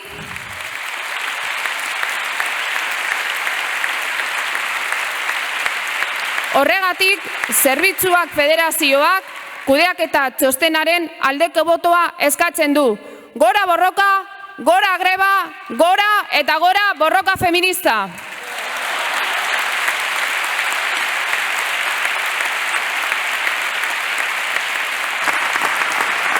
Eskerrik asko Maricruz eta gainontzako guztiei ere. Jarraian, Mitxel Lakuntzak interbentzio desberdinen gaineko hausnarketa egiteko aukera izango du. Bueno, hemen gaude berriz. Bueno, eskerrik asko, eskualdetako arduradunei, Farezoetako arduradunei, gauza asko eta ezberdin esan dituzu ez ditut nik hemen denak aipatuko labur arituko naiz. Batzuk ongi eta sendo azpimarratu dituzue eta gogoratu diguzu ere bai, hobetu beharreko hoiek. Esango nuke ere zuen parte hartzean oso argi ikusten dela pandemiak izan duen eragina. Konfederazioan, federazioetan eta eskualdetan ez da inor libratu dakizuenez. Baina esan duzuen bezala ebai, eutsi diegu erronkari, norabiderik aldatu gabe unaik esan duen bezala. Azpimarratu dituzuen hainbat kontu hoiei buruz, unaik ere aipatu du eren eta sortu berri dugun Bide Lagun Fundazioaren garrantzia. Ezin besteko tresnak dira. Bete-betean asmatu dugu hoietan. Oraintxe Maricruzek gogoratu dugu gauza asko, baina bestea beste genero prozesuan zenbat dugun egiteko eta zenbat ikasi dugun eta zenbat ikasteko beharra dugun. Sindikatu feminista bat izan nahi dugu eta bide hori benetakoa izateko eta nahi baldin badugu bide hori sakona izatea guztion parte hartzearekin egin behar da. Eta honek gauza hon bat dauka, prozesua askoz sakonagoa dela. Baina bestalde epeak eta dinamikak moteldu egiten dira. Baina benetakoa eta sakona nahi baldin badu izan, importantena hori da. Guztion parte hartzearekin egin nahi dugun gauza bat dela. Abian gaude esan dugun bezala, baina asko geratzen zaigu egiteko. Eta lehen esan dudan bezala, hurrengo hilabetetan ikusiko dugu orain arte egindakoa eta heldu diren urtetan egin nahi ditugun hainbat gauza. Igorrek gauza askore bai izan ditu, baina antolakuntza eta planifikazioaren beharra zire hitz egin du. Lotu du antolakuntza, planifikazioa eta prekarietatea. Begibistan dago, prekaritateri aurre egin nahi baldin badiogu antolakuntzaz eta planifikazioaz hitz egin beharko dugula etorkizunean. Planifikazioaz ari garela, begibistan dago ere bai, ez dugula aurreratu nahi beste. Hor daude, esango ere bai, heldu diren urtetako bi erronka nagusi, planifikazioan eta genero, besteak beste. Ze pasatzen da planifikazioarekin? Nola baitere, zerotik abiatu garela. Eta abian gaudeia, martxan gaude, baina sortu behar diren tresnak eta dinamika berriak ezartzeko sakoneko aldaketa behar da ere bai hemen. Sakoneko aldaketa eta baliabideak. Ibilbide berria delako. Eta oso ibilbide garrantzitsua da egin nahi duguna. Gure jakintza organizatiboa egokitzen ari garelako. Gure jakintza organizatiboa, beste era batean planteatzen, eta hori ez da lan makala. Imanolek esan du, Imanolek hitz egin du ere bai, koordinazioaren garrantzia. Honek lagunduko digu ere bai. Planifikazio on bat lagunduko digu ere bai, hobeki planifikatzen sindikatoren egitura ezberdinak. Maricruzek ere bai aipatu du militantzia sozialaren beharra, ekintza sozialaren beharra. Eta hildo beretik, eskualdetako interbentzioetan ere militantziari buruz hitz egin da. Aurrera pausoak eman behar ditugula esan duzue, eta guztiz ados nago. Militantzian ere asko dugu egiteko. Baina militantzia zer da? militantziaz hitz egiten dugunean, hitz egin behar da hori, sindikatuaren parte hartzea, nola bermatzen dugun, nola auspotzen dugun, implikazioz eta konpromisoz ari gara militantziaz hitz egiten dugunean. Eta ez dago militantzia eredu bakarra. Hori ere, genero prozesuan ikasi dugu, ez dago militatzeko eredu bakarra. Eskualde kontseiluak zabaldu ditugu militantei toki bat emateko eta zuen parte hartzea ere eskualde kontseiluetan bidiratzeko. Baina, esan bezala, askoz gehiago egin behar dugu eta pauso gehiago eman behar ditugu hurrengo urteetan. Teknologia berriei hitz egin duzu ere bai, eskualdeko ardudunek, teknologia berriak aipatu dira eta egia da pandemiak azkartu dituela teknologia berrien erabilpena, ez? Eta teknologiaz ari garenan digitalizazioaz hitz egiten dugu. Hausnarketa bat egin behar dugu honen inguruan, digitalizazioari buruz, bi norabidetan, bat, gurean baitan, elaren barruan digitalizazioak zer esan nahi duen. Eta kanpora begira ere bai, digitalizazioa zer den, ze lotura duen enpleguarekiko, lehen aipatu dut, merkataritza edo autogintzan, zer esan nahi duen digitalizazio horrek.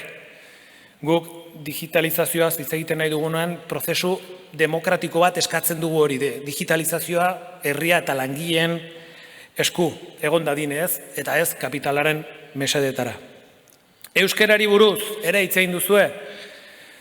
Bueno, esango nuke begibistan daudela ematen ari garen pausoak eta kongresu hau horren erakusle da.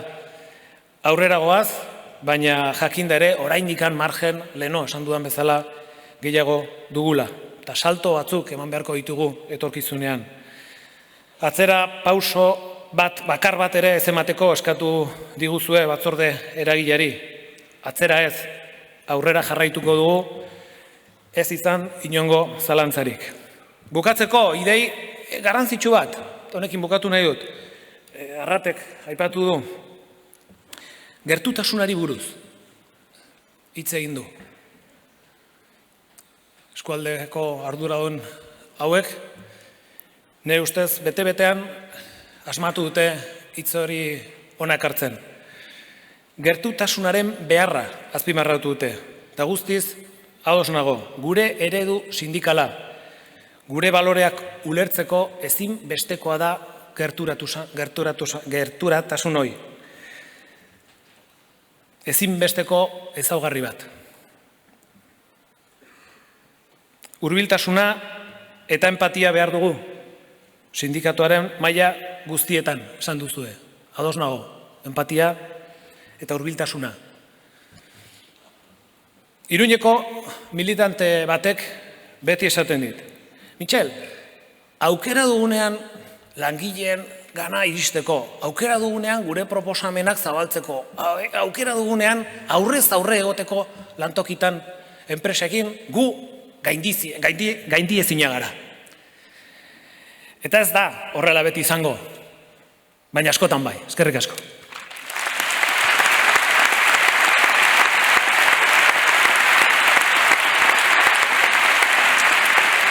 Eskerrik asko, Mitxel. Kudeaketa txostenaren bozketa egiteko garaia iritsi zaigu. Kongresuak horrela hartuko ditu erabakiak gure araudiaren 9. artikuluaren arabera.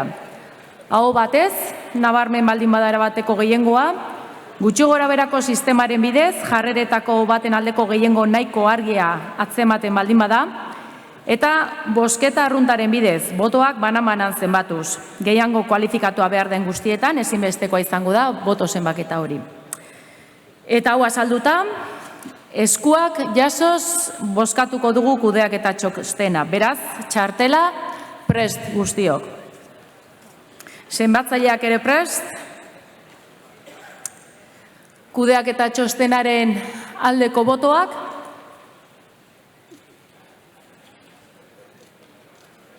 bueno, jaitsi, eseskoak, eta txuriak. Bueno, uste dut zenbatzaileek ez dutela lan handirik, ikusirik, gehiengo nabarmena izan dela baiezko botoa, onartutzat ematen da kudeaketa txostena.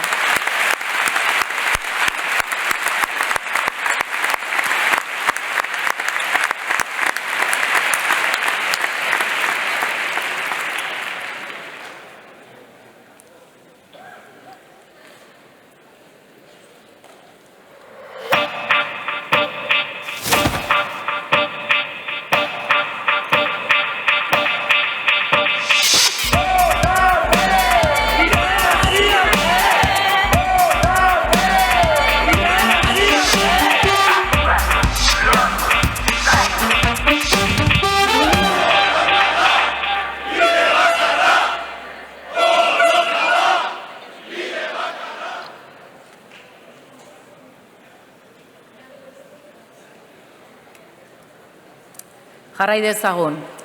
Badakizue kongresuak duela elako estatutuak aldatzeko ahalmena.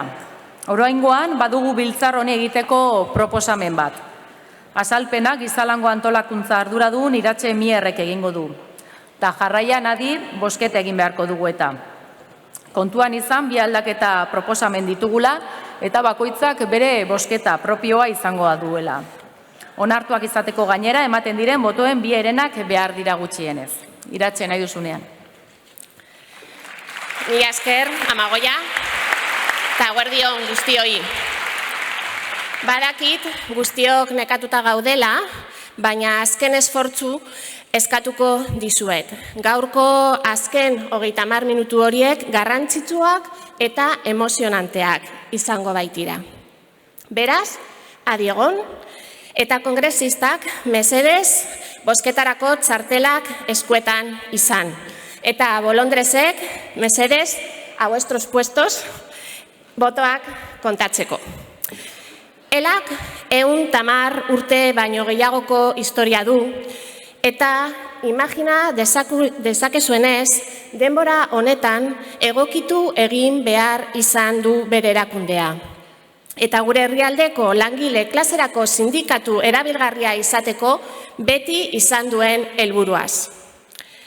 Estatutuen 33. artikuluaren arabera, estatutuen erreforma egitea Kongresu Konfederalaren eskumina da. Nazio batzordeari dagokiolarik proposamena egitea. Eta hori da, gaur, aurkezten dizueguna. Nazio batzordeak gure estatutu konfederaletako 2 artikulu aldatzeko proposamena. Elako nazio batzordeak 2021ko irailaren 16an izandako ohiko bileran, aho batez erabakizun 15. Kongresu Konfederalari proposatzea 15. eta 18. puntu 3 artikuluen aldaketa. Bozkatzera pasa aurretik aldaketa zertan datzan azalduko dut. Dena dela, Kongresuko materialen artean daukazue honen inguruko azalpen idatzia ere. Eta gainera, gardenkiak ikus dezakezue. Lehenengo aldaketa. Estatuto Konfederalen 15. artikuluarena Nazio Kontseiluaren osaerari buruzkoa. Proposamen berriaren xedea da, organo honetan parte hartzen duten militanteen kopurua gehitzea. Azken urteetan, elak antolakuntza aldetik izan duen garapena kontutan izanik.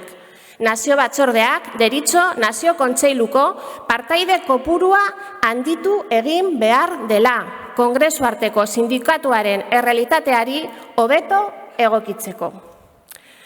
Horrenbestez, Kongresu honi bozkatzeko proposatzen zaion aldaketa hau da. Nazio bat Kontseilua da Kongresu Konfederal arteko erakunde gorena. Honako hauek osatu behar dute. Lanbide federazioek izendatzen dituzten 30 kidek. Eskualde batzek izendatzen dituzten 30 kidek. Nazio Kontseilu berak hautatzen dituen alor, zerbitzu juridiko eta konfederaletako 30 kidek. Nazio batzordeak, lanbide federazioetako idazkariak eta eskualde batzordetako gainontzeko kideek. Esan bezala, aldaketa honen emaitza izango da Nazio Kontseilua zabaltzea, kide gehiagoz osatutako organoa izatea. Honek, egun, elak duen antolakuntza errealitatea hobeto islatzen du, eta militantziaren parte hartze eta egituraketan urratsak ematen jarraitzea ahalbidetuko digu. Elako militanteek zuen esku dago hori posible izatea. Eta horregatik, Nazio Batzordearen izenean zuen aldeko botoa eskatzen dizuet. Beraz, bozkatzera goaz. Arrezazue mesedez bozketarako txartelak, bai, denok prest, aldeko bozkak. Mesedez, mantendu eskua jasota, bolondrezek botoak zenbatzen dituzten bitartean. Minutu bat emango dugu kontaketa egiteko, edo, nahiko argi eta garbi dago. Beruntz, bai. Kontrakoak.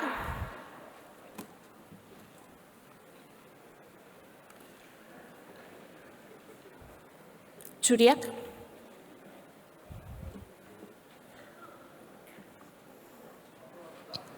Nik uste dut, nabarmen ikusi da emaitza onarpenekoa izan dela, beraz, 15. artikulua onartutzat ematen da. Eskerrik asko.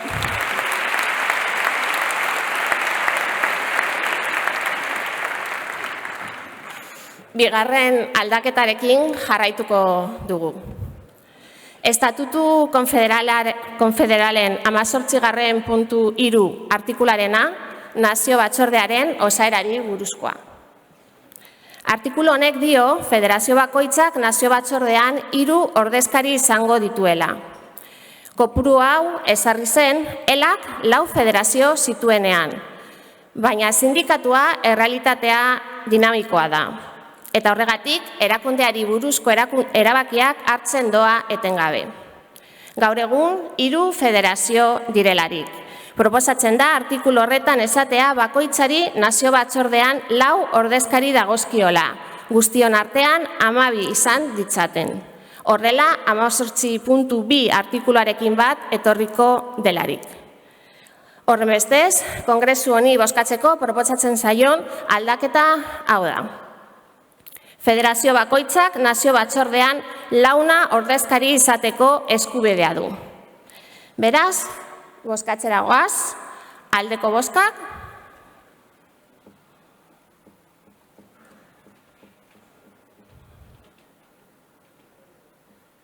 Bai, beruntz, kontrakoak.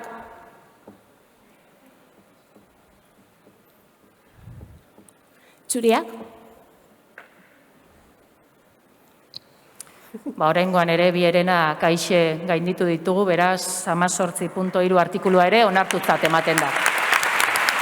Bai, Kongresu honetan, Kongresu guztietan militantzia gehiago eta hobea izateko beharraz hitz egiten dugu, gure eredu sindikalean aurrera egiteko. Zalantzarik gabe, militantzia onena dugu. Eskerrik asko botoak kontatuz lagundu duten bolondrezei eta gaurko eguna antolatzen lagundu duten guztiei. Mila esker eta txalo bero bat guztiontzat.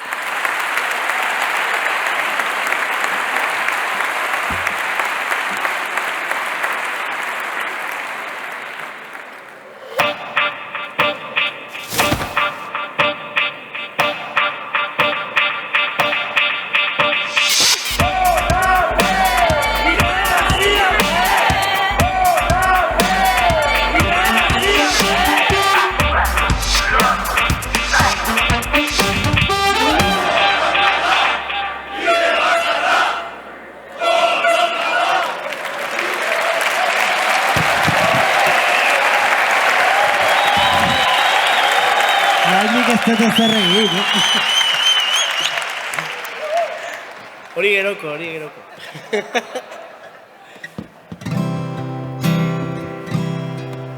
Esku asko txalotuz, osasun langile, oraindik beste hainbat, txalotzear daude. Garbitzaile, zaintzaile, produktu jartzaile, pandemia honetan ekstra sartu dute. Larai, lararai, lararai, ekstra sartu dute. Hay que aplaudir a gente en especial, a la que en su momento no aplaudí. Reparten a rabiar y trabajarán, ayudan en la crisis del COVID. Hay que aplaudir a gente espacial, a la que en su momento no aplaudí.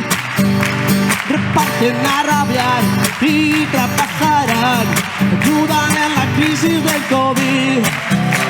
A cambio de un sueldo que está muy bien ganado. Estos trabajadores se ponen manos a la obra y están currando de día y noche. Hay que aplaudir a gente en especial, a la que en su momento no aplaudí. Currantes de manual, que ahí siempre están, te ayudan en la crisis del COVID.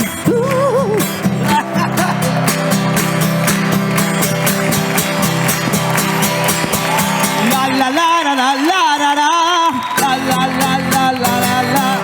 ¡El que ricasco!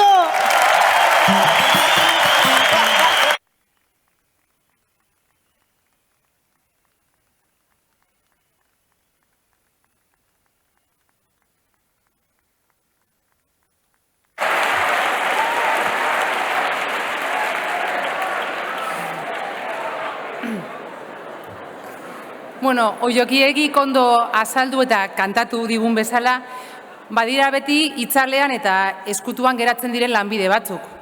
Gogoratuko duzu itzialdian zehar, balkoietatik medikuak txalotu genituela, baina erne txaloen tartearekin zenbaitek militarrak ere txalotzen zituzten. Eta ostera ez genituen txalotu funtseskoak diren eta sarriegi isilpean geratzen diren beste langile asko. Izan ere, benetan garrantzitsuak diren gauzak, langile hauei esker gertatzen dira. Pandemian, gure mundua etenaldian jarri genuela badirudi ere, gure bizitzek aurrera egin zuten. Aurrera egin zuten, etxe barruan hasi eta etxetik kanpo egiten diren lan askori esker. Ezinbestekoak dira bizitzak zaintzen dituztelako, gu zaintzen gaituztelako. Beraiek ere zaindu behar ditugu eta horrexegatik gaurko kongresu honetan merezitako omenaldia egin nahi diegu. Horretarako, gure etxetako balkoien ordez, 2 balkoi hauek ditugu eta jaso ditzagun txalo artean etxez etxeko arreta,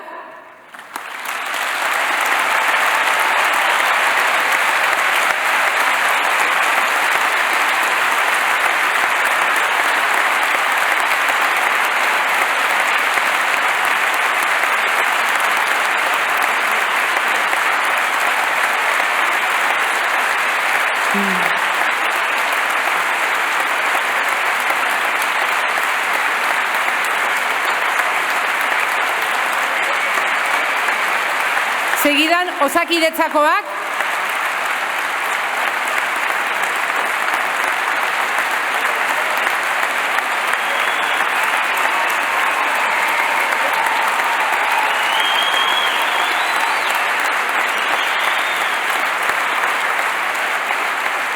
garbikuntzako langileak,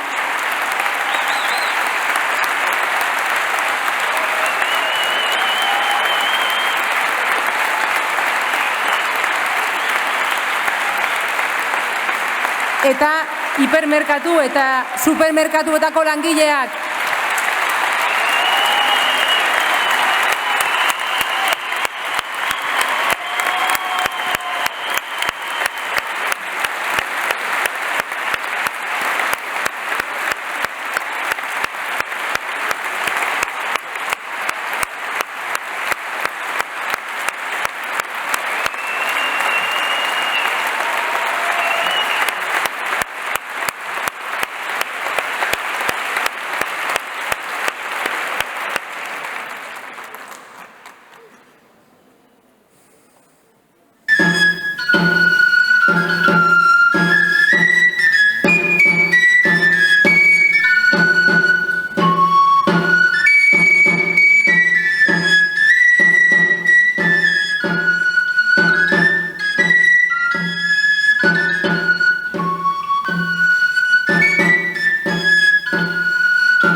funtsezkoa dena ezin da ikusezina izan, eta guk hori argi daukagu. Benetan garrantzitsuak diren langileak ikustarazi, balioan jarri eta defendatu nahi ditugu. Eskerrik asko zuei.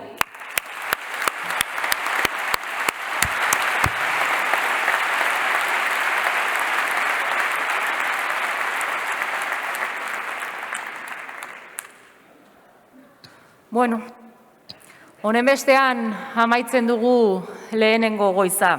Biharko jarraibide txiki batzuk. Gogoratu goizean, aretoan sartu aurretik akreditatu behar zaretela. Horretarako gaur arratsaldean postan jasoko duzue QR kodigo berria. Ekarri materiala, boska papela, kopari txartela eta akreditazio txartela. Puntualitatea beharrezkoa da nahi dugun guztia egiteko. 9:00 hemen jarrita mesedez. Itzulgailuak sarreran utzi, bateria kargatu eta biharko prest izateko. Eta bihar arte zaindu eta nire amak esango zauen bezala formalibili.